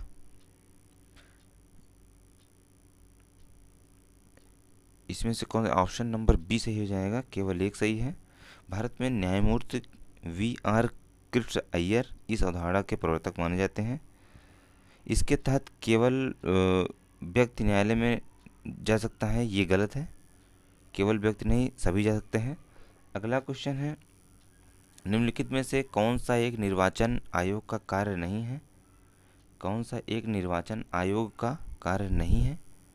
नहीं पूछा है। परिसीमन आयोग का गठन करना, निर्वाचक नियमावली तैयार करना, राजनीतिक दलों को मान्यता प्रदान करना, अर्ध न्यायिक संगठन के रूप में कार्य करना। तो निर्वाचन आयोग का कार्य क्या नहीं है, ये जो है परिसीमन आयोग का गठन करना निर्वाचन आयोग का कार्य नहीं है। परिसीमन आयोग का गठन करना निर्वाचन आयोग का कार्य नहीं है। परिसीमन आयोग का गठन करना जो है ये राष्ट्रपति द्वारा परिसीमन आयोग की नियुक्ति की जाती है। ठीक है। अगला क्वेश्चन है, निम्नलिखित में से कौन युग्म सही सुमेलित नहीं है। एक तरफ संविधान संशोधन दिया हुआ है, दूसरी तरफ संबंधित विषय है। तो 61वां संविधान संशोधन किससे संबंधित है। 61वां संविधान संशोधन ये जो है मतदान में उम्र की वृद्धि से संबंधित है। मतदान में उम्र की वृद्धि से संबंधित है। अगला है 69वां संविधान संशोधन राष्ट्रीय राजधानी क्षेत्र दिल्ली से संबंधित है। 86वां संविधान संशोधन 14 वर्ष तक के बच्चों की शिक्षा प्रदान करने से संबंधित है। इसमें अनुच्छेद 21A जोड़ा गया था, 21A जोड़ा गया था। और 87वां संविधान संशोधन जो है 37वां संविधान संशोधन निर्वाचन क्षेत्रों के पुनर्निर्धारण के आधार पर 2011 की जनगणना के आधार पर होना है। ये डी वाला ऑप्शन गलत हो जाएगा। और ये जो है मैथिली संथाली 8वीं अनुसूची में जो है 92वें संविधान संशोधन अधिनियम से जोड़े गए थे। 92वें संविधान संशोधन अधिनियम से जोड़े गए थे। अगला क्वेश्चन, निम्नलिखित में से कौन सा क्षेत्राधिकार उच्च न्यायालय के पास नहीं है। कौन सा क्षेत्राधिकार उच्च न्यायालय के पास नहीं है। रिट क्षेत्राधिकार, पर्यवेक्षी क्षेत्राधिकार, सलाहकारी क्षेत्राधिकार, न्यायिक क्षेत्राधिकार। तो कौन सा क्षेत्राधिकार न्यायालय के सलाहकारी क्षेत्राधिकार न्यायालय के पास नहीं है। न्यायालय के पास जो है प्रारंभिक क्षेत्राधिकार है, न्यायिक क्षेत्राधिकार है, अपीली क्षेत्राधिकार है, पर्यवेक्षी क्षेत्राधिकार है, अभिलेखी का न्यायालय है, अभिलेख का न्यायालय। अगला क्वेश्चन है 73वां संविधान संशोधन अधिनियम। 73वां संविधान संशोधन अधिनियम निम्नलिखित में से किसके बारे में प्रावधान करता है। त्रिस्तरीय पंचायती प्रणाली, राज्य निर्वाचन आयोग, राज्य वित्त आयोग, राज्य विधानमंडलों द्वारा पंचायतों का लेखा परीक्षण। केवल 1 2 सही है, 1 2 3 सही है, 3 4 सही है, 1 2 3 4 चारों सही है। तो इसमें से कौन सही हो जाएगा, ऑप्शन नंबर डी सही हो जाएगा। 1 2 3 4 चारों सही है। राज्य लोक सेवा आयोग के अध्यक्ष को किस प्रकार हटाया जा सकता है। राज्य लोक सेवा आयोग के अध्यक्ष को किस प्रकार हटाया जा सकता है। राज्यपाल द्वारा, महाभियोग की प्रक्रिया के द्वारा, राष्ट्रपति के द्वारा, उच्च न्यायालय के द्वारा। तो किसके द्वारा हटाया जाता है, राष्ट्रपति के द्वारा हटाया जाता है। राज्य लोक के अध्यक्ष सदस्यों की नियुक्ति जो कि राज्यपाल करता है, नियुक्ति जो है राज्यपाल करता है, नियुक्ति राज्यपाल करता है। लेकिन जब हटाने की बात आ जाएगी तो राष्ट्रपति उसे हटा सकता है। अगला क्वेश्चन है, निम्नलिखित में से कौन सुमेलित नहीं है। एक तरफ आयोग दिया हुआ है, दूसरी तरफ गठन है, कौन सुमेलित नहीं है पूछा है। तो राष्ट्रीय महिला आयोग, इसका गठन 1992 में हुआ था, सही है। राष्ट्रीय अल्पसंख्यक आयोग, इसका 1993 में हुआ था, ये भी सही है। और राष्ट्रीय मानवाधिकार आयोग, राष्ट्रीय मानवाधिकार आयोग भी 93 में हुआ था, 95 में नहीं हुआ था। राष्ट्रीय बाल अधिकार संरक्षण आयोग 2007 में हुआ था। तो कौन सा ऑप्शन सही नहीं हो जाएगा, ऑप्शन नंबर सी जो है यही सुमेलित नहीं है, बाकी सभी सुमेलित है। अगला है अभिकथन और कारण दिया हुआ है। अभिकथन क्या कहता है, राष्ट्रपति किसी व्यक्ति के दंड की क्षमा मंत्रिपरिषद की सलाह पर करता है। कारण क्या है, राष्ट्रपति अपने सभी कृत्यों का निर्वहन मंत्रिपरिषद की सलाह पर ही करते हैं। ए आर दोनों सही है, आर की व्याख्या करता है। ए आर दोनों सही, आर की व्याख्या नहीं करता है। ए सही, आर गलत है, ए गलत है, आर सही है। तो इसमें से कौन सही हो जाएगा, ऑप्शन नंबर ए सही हो जाएगा। ए आर दोनों सही, आर की व्याख्या करता है। अगला क्वेश्चन है, निम्नलिखित में से किस प्रकार संसद सरकार पर नियंत्रण रखती है। निम्नलिखित में से किस प्रकार संसद सरकार पर नियंत्रण रखती है। अविश्वास प्रस्ताव द्वारा, स्थगन प्रस्ताव द्वारा, सरकार की नीतियों को पारित न होने देना, वित्त विधेयक को पारित न होने देना। केवल 1 2 सही है, केवल 1 2 3 सही है, केवल 3 4 सही है, केवल 1 2 3 4 चारों सही है। तो कौन सा सही हो जाएगा? ऑप्शन नंबर डी सही हो जाएगा। 1 2 3 4 चारों सही है। अगला है बंदी प्रत्यक्षीकरण रिट के संदर्भ में निम्नलिखित कथनों पर विचार कीजिए।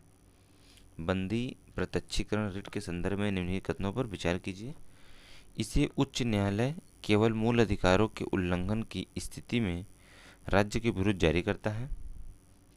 उच्चतम न्यायालय राज्य के साथ अवैध ढंग से किसी व्यक्ति को निरुद्ध करने वाले व्यक्ति के विरुद्ध भी जारी कर सकता है। एक और दो दोनों सही है, केवल एक सही है, ना एक ना दो, केवल दो सही है। तो कौन सा सही हो जाएगा इसमें? ना एक ना दो दोनों गलत है। बंदी प्रत्यक्षीकरण जो है, बंदी प्रत्यक्षीकरण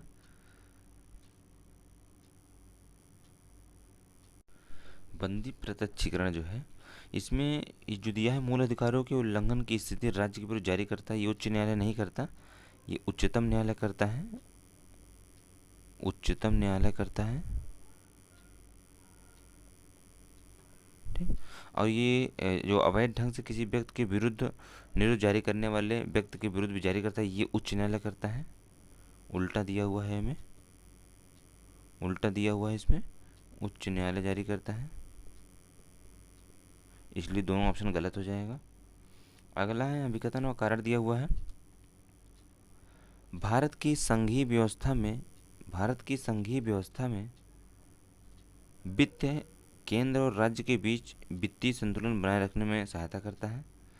भारत की संघीय व्यवस्था में वित्त आयोग केंद्र और राज्यों के बीच वित्तीय संतुलन को बनाए रखने में सहायता करता है। कारण क्या है? भारत का संविधान केंद्र सरकार को अधिक वित्तीय शक्तियाँ देता है। ए आर दोनों से आर एक की व्याख्या करता है। ए आर दोनों से आर एक की व्याख्या नहीं करता। ए सही है, आर गलत है, ए गलत है, आर सही है। तो कौन सा सही जाएगा इसमें? ऑप्शन नंबर ए सही हो जाएगा। ए आर दोनों से आर एक की व्याख्या करता है।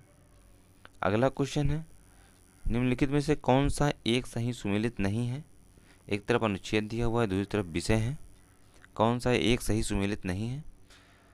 अनुच्छेद 108 किससे संबंधित है? दोनों सदनों की संयुक्त बैठक से सही है। अनुच्छेद 148 जो है, ये राज्यपाल की नियुक्ति से संबंधित नहीं है।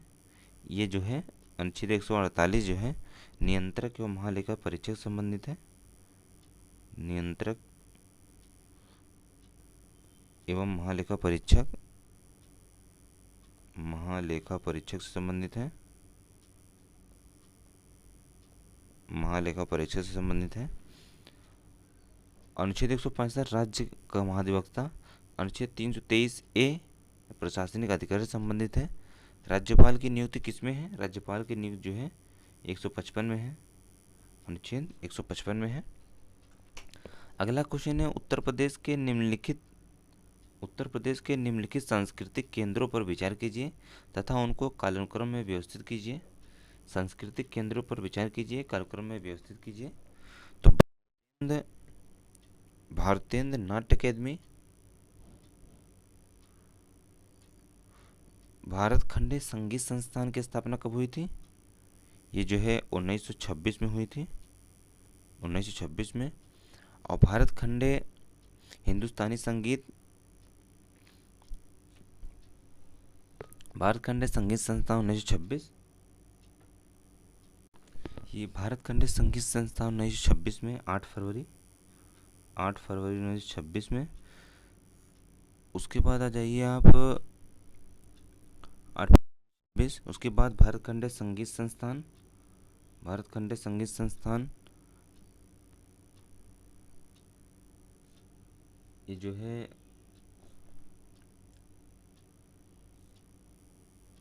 इसमें सबसे पहले देखते हैं भारतेंदु नाट्य अकेदमी। तो इसकी स्थापना जो है 1975 में हुई थी, अगस्त 1975 में। उत्तर प्रदेश संगीत नाटक अकेदमी की स्थापना 13 नवंबर 1963 को। उसके बाद राज्य ललित कला अकादमी, इसकी स्थापना जो है राज्य ललित कला अकादमी 8 फरवरी 1900 थी। उसके बाद आ जाइए भारत खंडे संगीत संस्थान, ये 15 जुलाई 1926 को 1926 को हुई थी। तो कौन सा ऑप्शन सही हो जाएगा? ऑप्शन नंबर सी सही हो जाएगा। सबसे पहले चौथा, फिर तीसरा, फिर दूसरा, तीसरा, फिर इसमें जो है ऑप्शन गलत दिया हुआ है। दूसरे के बाद पहला होगा, पहले के बाद दूसरा नहीं, ये दूसरे के बाद जो है पहला होगा, क्योंकि भारतेंदु नाट्य अकादमी 1975 में हुआ था।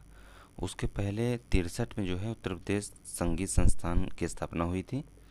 अगला क्वेश्चन देखते हैं। उत्तर प्रदेश के कौमी एकता सप्ताह के संदर्भ में निम्नलिखित कथनों पर विचार कीजिए। उत्तर प्रदेश के कौमी एकता सप्ताह के संदर्भ में निम्नलिखित कथनों पर विचार कीजिए। इसे उत्तर प्रदेश में सांप्रदायिक सद्भाव, राष्ट्रीय एकता और संस्कृति एवं राष्ट्रीयता की भावना को बढ़ाने के उद्देश्य से मनाया जाता है। इस सप्ताह को प्रत्येक वर्ष 19 से 25 अक्टूबर तक मनाया जाता है। केवल एक सही है, ना एक ना दो, केवल दो सही है, एक और दो दोनों सही है। तो कौन सा सही हो जाएगा? केवल एक सही है। इसे जो है 19 से 25 नवंबर तक मनाया जाता है, ना कि अक्टूबर तक। ये नवंबर है, नवंबर तक मनाया जाता है। अगला क्वेश्चन है, सूची 1 को सूची 2 से मिलाना है। एक तरफ दिया हुआ है जिला, दूसरी तरफ दिया हुआ है उत्पाद। अयोध्या जो है किससे संबंधित है? अयोध्या में गुड़ होता है। हाथरस में क्या होता है? हाथरस में हींग होता है। बी का चौथा। मेरठ में क्या होता है? मेरठ में खेल का सामान। सी का पहला। गोरखपुर में क्या होता है? गोरखपुर में टेराकोटा। तो कौन सा ऑप्शन सही हो जाएगा? Option number C. ए का तीसरा, बी का चौथा, सी का पहला, डी का दूसरा। अगला क्वेश्चन है, उत्तर प्रदेश के मौनिया नृत्य के संदर्भ में निम्नलिखित कथनों पर विचार कीजिए। यह उत्तर प्रदेश के ब्रज क्षेत्र में किया जाने वाला नृत्य है। इसके नर्तक पारंपरिक परिधान में माथे पर मोर पंख और पैरों में घुंघरू बांधे एक दूसरे पर डंडे का प्रहार करते हुए नृत्य करते हैं। तो कौन सा ऑप्शन सही हो जाएगा? ना एक ना दो, एक और दो दोनों, केवल एक, केवल दो। तो कौन सा सही हो जाएगा? ऑप्शन नंबर डी, केवल दो सही हो जाएगा। यह जो है उत्तर प्रदेश में ब्रज क्षेत्र में बुंदेलखंड क्षेत्र में मनाया जाता है। बुंदेलखंड क्षेत्र में मनाया जाता है। अहीर समाज के द्वारा एक पारंपरिक नृत्य है ये। उत्तर प्रदेश में न्यूनतम महिला साक्षरता वाले जिलों के बढ़ते क्रम में व्यवस्थित कीजिए। महिला साक्षरता वाले जिलों के बढ़ते क्रम में व्यवस्थित कीजिए। तो सबसे ज़्यादा महिला साक्षरता कहाँ पर है? सबसे कम कहाँ है? श्रावस्ती पर है। उसके बाद बलरामपुर है, उसके बाद बहराइच, उसके बाद बदायूं है। ऑप्शन नंबर सी सही हो जाएगा। आसार्दिक महिला साक्षरता में बात करें, सबसे ज़्यादा महिला साक्षर कहाँ पे है? कानपुर में है। सबसे ज़्यादा महिला साक्षर कानपुर में है। उसके बाद लखनऊ है, उसके बाद गौतम बुद्ध नगर है, उसके बाद औरैया है, उसके बाद गाजियाबाद है, अगला क्वेश्चन यहाँ से रीजनिंग स्टार्ट है। इसको आप लोग देख सकते हैं, सॉल्व कर सकते हैं, रोक के क्वेश्चन सॉल्व कर सकते हैं।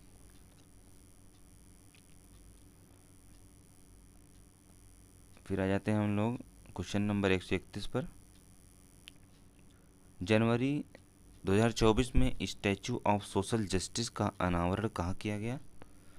तो आंध्र प्रदेश में, केरल में, कर्नाटक में, तमिलनाडु में। तो जनवरी 2024 में स्टैचू ऑफ सोशल जस्टिस का अनावरण कहाँ किया गया है? ये जो है आंध्र प्रदेश में किया गया है। आंध्र प्रदेश के विजयवाड़ा में social of justice. B R Ambedkar की कांस्य की प्रतिमा है। बी आर अम्बेडकर कांस्य की मूर्ति लगाई गई है। 125 फीट ऊंचाई है इसकी, 125 फीट ऊंचाई है। अगला क्वेश्चन है, अगस्त 2024 में भारतीय प्रधानमंत्री ने निम्नलिखित में से किस देश की सरकार को 4 भीष्म क्यूब्स प्रदान किए? रूस है, जापान है, फ्रांस है, यूक्रेन है। तो कौन सा देश है वो? यूक्रेन है। यूक्रेन को 4 भीष्म क्यूब प्रदान किया गया है। अगला क्वेश्चन है, निम्नलिखित में से कौन सा एक युग्म सुमेलित नहीं है? कौन सा एक युग्म सुमेलित नहीं है? इसमें इंडेक्स और जारीकर्ता दिया हुआ है। तो विश्व प्रतिस्पर्धा रैंकिंग 2024 कौन जारी करता है? Institute for management and development. World living index 2024 charity and foundation जारी करता है। वैश्विक लैंगिक अंतराल रिपोर्ट 2024 विश्व आर्थिक मंच जारी करता है। Cost of living city ranking institute for economics and peace नहीं जारी करता है। इसको अमेरिकी कंपनी मर्सर द्वारा जारी की जाती है, मर्सर द्वारा जारी किया जाता है। तो डी वाला ऑप्शन नहीं सुमेलित है, बाकी सभी सुमेलित है। अगला क्वेश्चन है सुपर टाइफून यागी वर्ष 2024 में पश्चिमी उत्तर प्रशांत क्षेत्र में आया। यह एक उष्णकटिबंधीय चक्रवात था। इस टाइफून ने दक्षिण पूर्व एशिया में निम्नलिखित में से किस देश को प्रभावित किया? तो चीन को, फिलीपींस को, लाओस को, म्यांमार को। 1 2 सही है, 1 2 3 सही है, 3 4 सही है, 1 2 3 4 चारों सही है। तो कौन सा सही हो जाएगा इसमें? ऑप्शन नंबर डी सही हो जाएगा, चारों सही है। टाइफून यागी 2024 में पश्चिमी उत्तर प्रशांत क्षेत्र में आया एक उष्णकटिबंधीय चक्रवात है। अगला है इसका सर्वाधिक प्रभाव कहाँ देखा गया था? वियतनाम में देखा गया था। अगला क्वेश्चन है केंद्रीकृत पेंशन भुगतान प्रणाली के संदर्भ में निम्नलिखित कथनों पर विचार कीजिए। इससे ईपीएस पेंशन भोगियों को लाभ प्राप्त होगा। इसके माध्यम से संपूर्ण भारत में किसी भी बैंक की किसी भी शाखा के जरिए पेंशन पाना संभव होगा। 1 2 सही है, केवल 2 सही है, ना 1 ना 2, केवल 1 सही है। तो कौन सही हो जाएगा? ऑप्शन नंबर ए, 1 और 2 दोनों सही है। अगला क्वेश्चन है अप्रैल 2024 में निम्नलिखित में से किस राष्ट्र के केंद्रीय बैंक द्वारा स्वर्ण समर्थित एक नई संचरित मुद्रा का संचालन प्रारंभ किया गया है? जापान, जिम्बाब्वे, दक्षिण कोरिया, भारत। तो किसके द्वारा जारी किया गया है?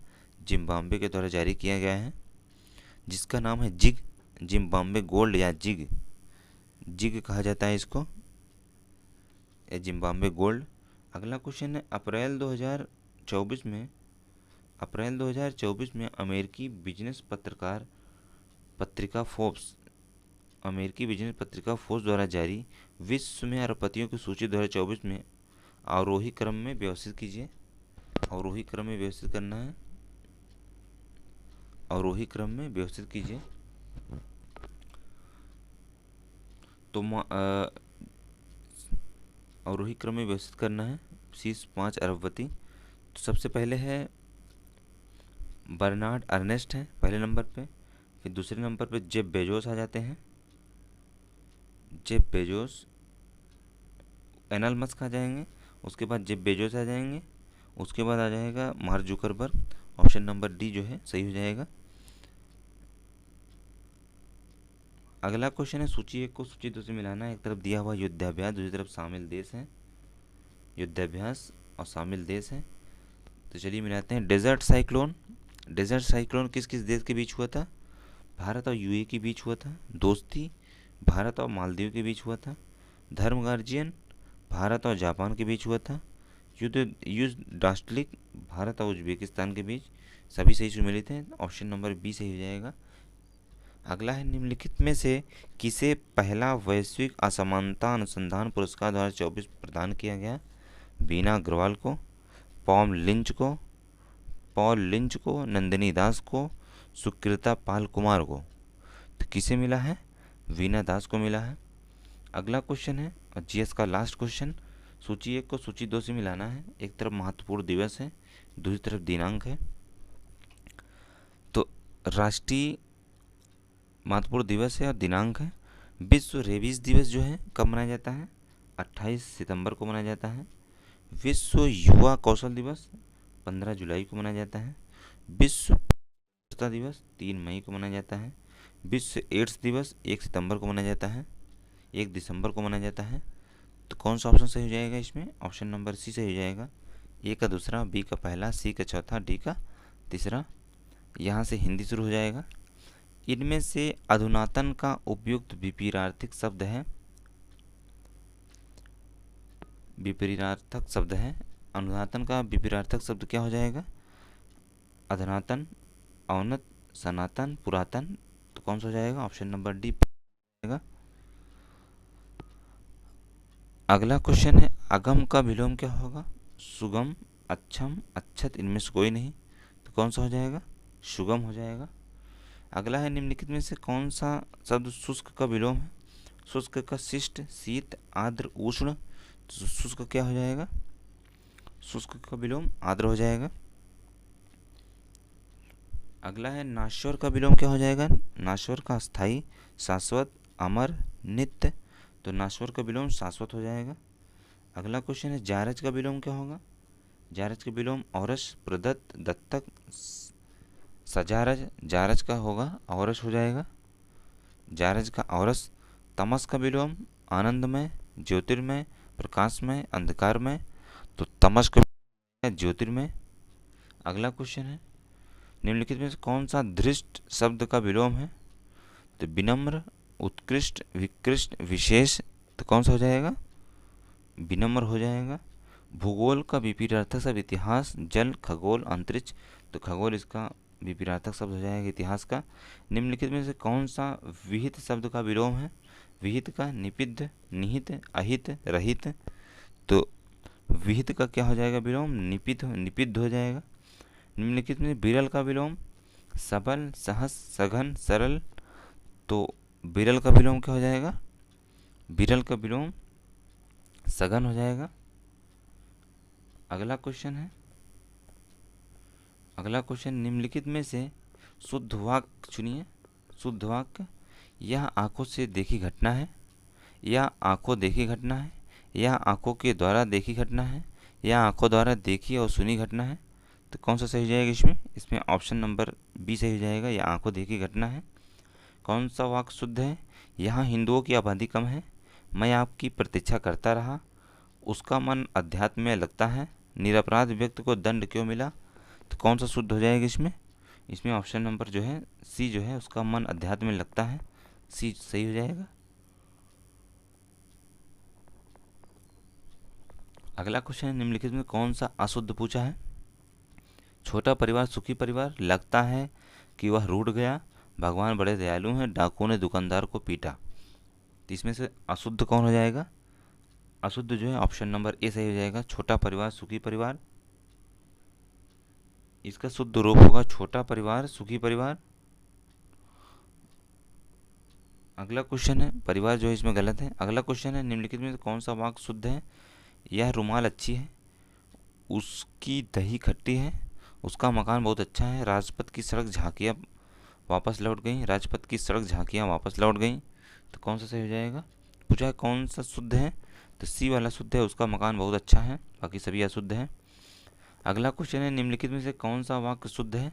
माँ अपने शिशु का ध्यान रखती है, संस्कृत भाषा बहुत प्राचीन भाषा है, इस जमीन से अच्छी पैदावार होती है, वे आपके हितेपी हैं, हितेशी हैं, वे आपके हितेशी हैं। तो कौन सा शुद्ध वाक्य हो जाएगा? ऑप्शन नंबर डी, बाकी सभी अशुद्ध है। निम्नलिखित में कौन सा शुद्ध है? तुम तो ऐच्छिक विषय ले सकते हो, मौलवी साहब अरबी पढ़ाते हैं, मौलवी साहब अरबी पढ़ाते हैं। यह दैनिक समाचार पत्र है, यह एक समिति का सदस्य है। तो कौन सा शुद्ध हो जाएगा इसमें? इसमें शुद्ध वाक्य कौन हो जाएगा? तो ऑप्शन नंबर ए जो है शुद्ध वाक्य हो जाएगा, तुम दो ऐच्छिक विषय ले सकते हो। अगला क्वेश्चन है, निम्नलिखित में कौन सा अशुद्ध है? कौन सा अशुद्ध है? बड़ी विकट समस्या है, साधु बोला तुम्हारा कल्याण हो, वह स्त्री सीढ़ी नहीं, वह स्त्री साड़ी नहीं पहनी हुई, साड़ी पहनी हुई है, भाभी जी घर पर नहीं है। तो कौन सा हो जाएगा अशुद्ध वाक्य? सी वाला अशुद्ध हो जाएगा, बाकी सभी शुद्ध है। निम्नलिखित में से श्याम श्याम जल से पौधे सींच रहा है, वाक्य में शुद्ध रूप होगा, श्याम पौधे को जल से सींच रहा है, श्याम पौधे सींच रहा है, जल से श्याम पौधे सींच रहा है, श्याम पौधे को जल से सींच रहा है। तो इसका शुद्ध वाक्य कौन सा हो जाएगा? ऑप्शन नंबर बी, श्याम पौधे सींच रहा है। अगला क्वेश्चन है, निम्नलिखित में से कौन सा अशुद्ध वाक्य है? अशुद्ध वाक्य, भारत भाग्य विधाता, मैंने उसकी बहुत प्रशंसा की, भास्कर सूर्य का पर्याय है। राम 14 वर्ष वन में रहे, तो कौन सा इसमें अशुद्ध हो जाएगा? ऑप्शन नंबर सी जो है अशुद्ध हो जाएगा, बाकी सभी शुद्ध है। निम्नलिखित में से कौन सा शुद्ध वाक्य है? दान देना पुण्य का काम है। आज मैंने एक दुखद समाचार सुना। वाजिद अली शाह लखनऊ के नवाब थे। श्याम मेरा घनिष्ठ मित्र है। तो कौन सा शुद्ध वाक्य हो जाएगा इसमें? ऑप्शन नंबर बी जो है शुद्ध वाक्य हो जाएगा। आज मैंने एक दुखद समाचार सुना। अगला क्वेश्चन है, दो धाराओं और नदियों के मिलने के स्थान के लिए एक शब्द। दो धाराओं और नदियों के मिलने के स्थान के लिए एक शब्द। संगम, संकर, संयुक्त, समन्वय। तो संगम हो जाएगा, ऑप्शन नंबर ए सही हो जाएगा। अगला क्वेश्चन है, जिसकी आशा ना की गई हो। आशातीत, अप्रत्याशित, आशान्वित, प्रत्याशा। तो कौन सा ऑप्शन सही हो जाएगा इसमें? ऑप्शन नंबर बी अप्रत्याशित। कम बोलने वाला, मितभाषी, मृदुभाषी, बहुभाषी, आभासी। तो कम बोलने वाला मितभाषी। अगला क्वेश्चन है, जो ज्ञात इतिहास से पहले का हो। जो ज्ञात इतिहास से पहले का हो। ऐतिहासिक, प्रागैतिहासिक, अनैतिहासिक कोई नहीं। तो क्या हो जाएगा? प्रागैतिहासिक, ऑप्शन नंबर बी सही हो जाएगा। प्रतिपदा का उपयुक्त अर्थ एकादशी, पूर्णिमा, पक्ष की पहली तिथि, इनमें से कोई नहीं। तो प्रतिपदा का सही अर्थ पक्ष की पहली तिथि, ऑप्शन सी सही हो जाएगा। जो छीड़ ना हो सके, अमिट, अपार, अनंत, अक्षय। जो छीड़ ना हो सके, अक्षय, ऑप्शन नंबर डी सही हो जाएगा। आधी रात का समय के लिए उपयुक्त शब्द। आधी रात का समय, निशा, निशीत, सरवरी, विभावरी। तो आधी रात के समय को क्या कहा जाता है? निशीत कहा जाता है, ऑप्शन नंबर बी सही है। वन में लगने वाली आग, वाक्यांश के लिए एक शब्द। दावाग्नि, जठाग्नि, जठराग्नि, बिरहाग्नि, वडवाग्नि। तो कौन सा हो जाएगा इसमें? दावाग्नि हो जाएगा। वन में लगने वाली आग दावाग्नि, दावानल भी कहा जाता है इसको। जो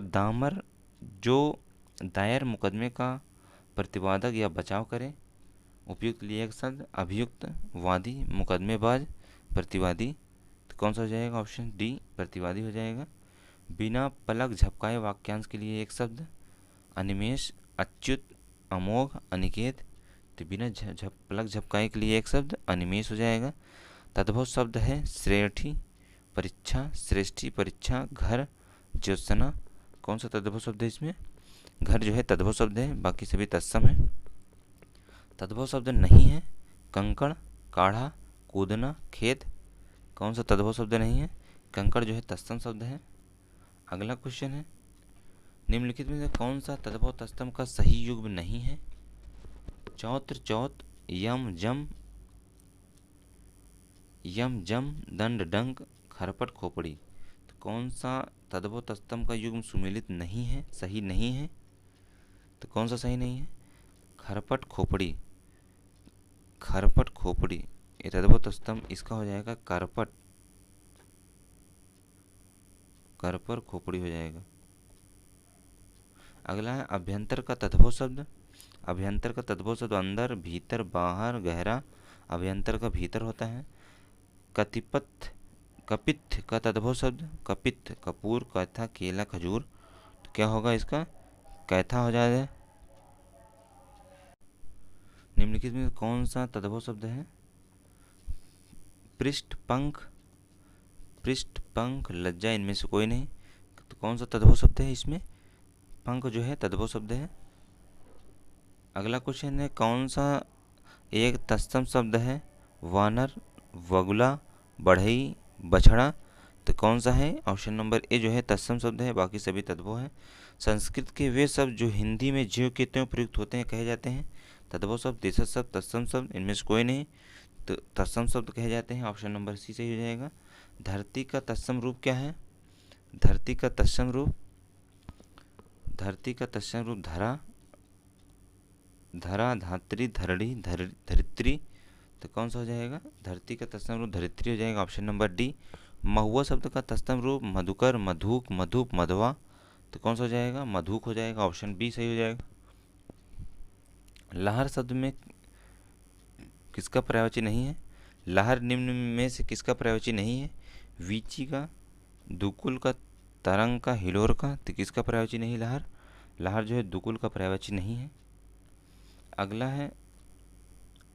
अगला क्वेश्चन है अश्व का पर्याय। अश्व का पर्याय है भृंग, तुरंग, कुरंग, मतंग। तो अश्व का पर्याय क्या है? तुरंग है। इंद्र का पर्यायवाची नहीं है।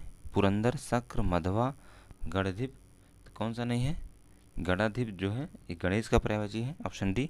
जिजीविषा का अर्थ है युद्ध की इच्छा, परोपकार की इच्छा, जीने की इच्छा, जीतने की इच्छा। जिजीविषा, जिजीविषा का अर्थ है जीने की इच्छा। अशाक्त का पर्यायवाची शब्द कौन सा है? मंद, वंचक, निर्जर, निष्णात। तो कौन सा है अशाक्त का पर्यायवाची शब्द? अशाक्त का पर्यायवाची शब्द मंद हो जाएगा। अगला है दर्प का पर्यायवाची शब्द कौन सा है?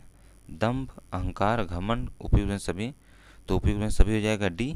मीमांसा का पर्यायवाची शब्द है निष्क्रिय, समालोचन, सुविज्ञता, स्वरूप। तो मीमांसा का पर्यायवाची क्या है? समालोचन। रुधिर का पर्यायवाची शब्द, रुधिर का पर्यायवाची शब्द पय, रसाल, अर्णव, लहू। तो रुधिर का पर्यायवाची लहू। व्योम का पर्यायवाची शब्द क्या होता है? व्योम का पर्यायवाची शब्द अंतरिक्ष, अंबर, पीयूष, नभ। तो व्योम का पर्यायवाची शब्द होगा पीयूष होगा। व्योम का पर्यायवाची शब्द पीयूष, अंतरिक्ष, अंबर, आनंद, गगन, पीयूष, अमृत। पीयूष जो है अमृत का पर्यायवाची है। पूछा है व्योम का पर्यायवाची नहीं है, तो अंतरिक्ष है, अंबर है, नभ है। पीयूष जो है ये अमृत का पर्यायवाची है। अपराड़ा शब्द का पर्यायवाची शब्द, अपराड़ा शब्द का पर्यायवाची शब्द देवांगना, औरत, आराधना, पार्वती। तो पार्वती हो जाएगा, ऑप्शन नंबर डी से हो जाएगा। अगला क्वेश्चन है चतुर शब्द। चतुर विद्यार्थी से प्रश्न पूछो, वाक्य में विशेष है। चतुर विद्यार्थी से प्रश्न पूछो, वाक्य में विशेष है। तो विद्यार्थी जो है विशेष है, चतुर जो है विशेषण है। तो ऑप्शन नंबर ए सही हो जाएगा। वह आदमी जो कल आपके घर आया था बहुत बड़ा ठग था। वाक्य में कितने विशेषण हैं? 2, 5, 2, 4, 3। तो कितने विशेषण हैं इसमें? इसमें 4 विशेषण हैं। वह, जो, आपके, बड़ा, ये चारों विशेषण हैं। अगला क्वेश्चन है निम्नलिखित में से एक शब्द विशेषण नहीं है। तो अकर्ण, आचार, अकूत, अचंड। तो कौन सा विशेषण नहीं है? आचार जो है विशेषण नहीं है। 8 बड़े चोर पकड़े गए थे। 8 बड़े चोर पकड़े गए थे। पुलिस की लापरवाही से आधे चोर भाग गए। वाक्य में किन शब्दों में विशेषण विशेष का संबंध नहीं है? बड़े चोर, आधे चोर, पुलिस की लापरवाही, 8 बड़े चोर। तो किसमें विशेषण विशेष का संबंध नहीं है? तो ये जो है ऑप्शन नंबर सी में विशेषण विशेष का संबंध नहीं है, बाकी सभी में है।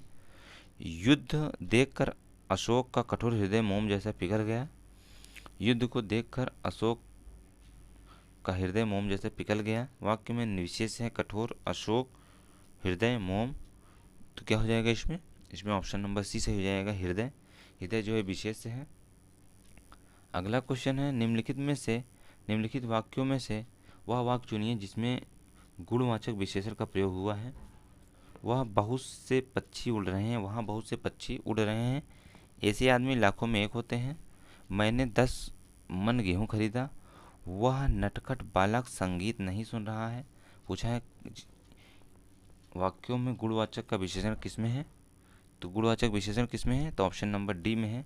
वह नटखट बालक संगीत नहीं सुन रहा है। अगला है विशेष और विशेषण की दृष्टि से कौन सा शब्द युग्म अशुद्ध है? पूछा है, मतलब कौन सा गलत है? मणि रत्न, दीपक तेल, गुरु शिष्य, दृष्ट, दृष्टवंत। कौन सा सही नहीं है इसमें? कौन सा अशुद्ध है? दृष्ट, दृष्टवंत जो है अशुद्ध है। दृष्ट विशेष शब्द है, दृष्टवंत विशेषण शब्द है। अगला क्वेश्चन है बड़ा घर, छोटा आदमी और नीला वस्त्र में कौन सा विशेष कौन से पद हैं? बड़ा घोड़ा, छोटा आदमी, नीला, छोटा, बड़ा, छोटा, घर, आदमी, वस्त्र। इनमें से कोई नहीं। तो कौन सा हो जाएगा? ऑप्शन नंबर सी, घर, आदमी, वस्त्र, ये सभी विशेष हैं। अगला है लोभी किस विधि से निर्मित विशेषण है? सर्वनाम विध से, प्रत्यय विध से, क्रिया विध से, संज्ञा विध से। तो कौन सा हो जाएगा? ऑप्शन नंबर बी, प्रत्यय विध से निर्मित विशेषण है। भले और महान लोग उचित और संयम व्यवहार करते हैं। उपयुक्त वाक्य में कितने विशेषण और विशेष हैं? दो विशेषण दो विशेष, तीन विशेषण दो विशेष, चार विशेषण तीन विशेष, चार विशेषण दो विशेषण विशेष। तो कौन सा सही रहेगा इसमें? ऑप्शन नंबर डी, चार विशेषण और दो विशेष हो जाएगा। चार विशेषण में कौन कौन से हैं? भले, महान, उचित और संयमित, ये सभी चार विशेषण हैं। लोग और ये सब विशेष हैं। तो इस तरीके से हम लोगों ने लगभग 100 क्वेश्चन कंप्लीट किया। इसके आगे हम लोग कल देखे थे, उसका बचा 100 क्वेश्चन हम लोगों ने देख लिया। उम्मीद करता हूँ वीडियो पसंद आए। वीडियो को लाइक कीजिए, चैनल को सब्सक्राइब कीजिए। इसके पीडीएफ के लिए आप लोग टेलीग्राम चैनल ज्वाइन कर सकते हैं, वहाँ आप लोगों को पीडीएफ मिल जाएगा। धन्यवाद।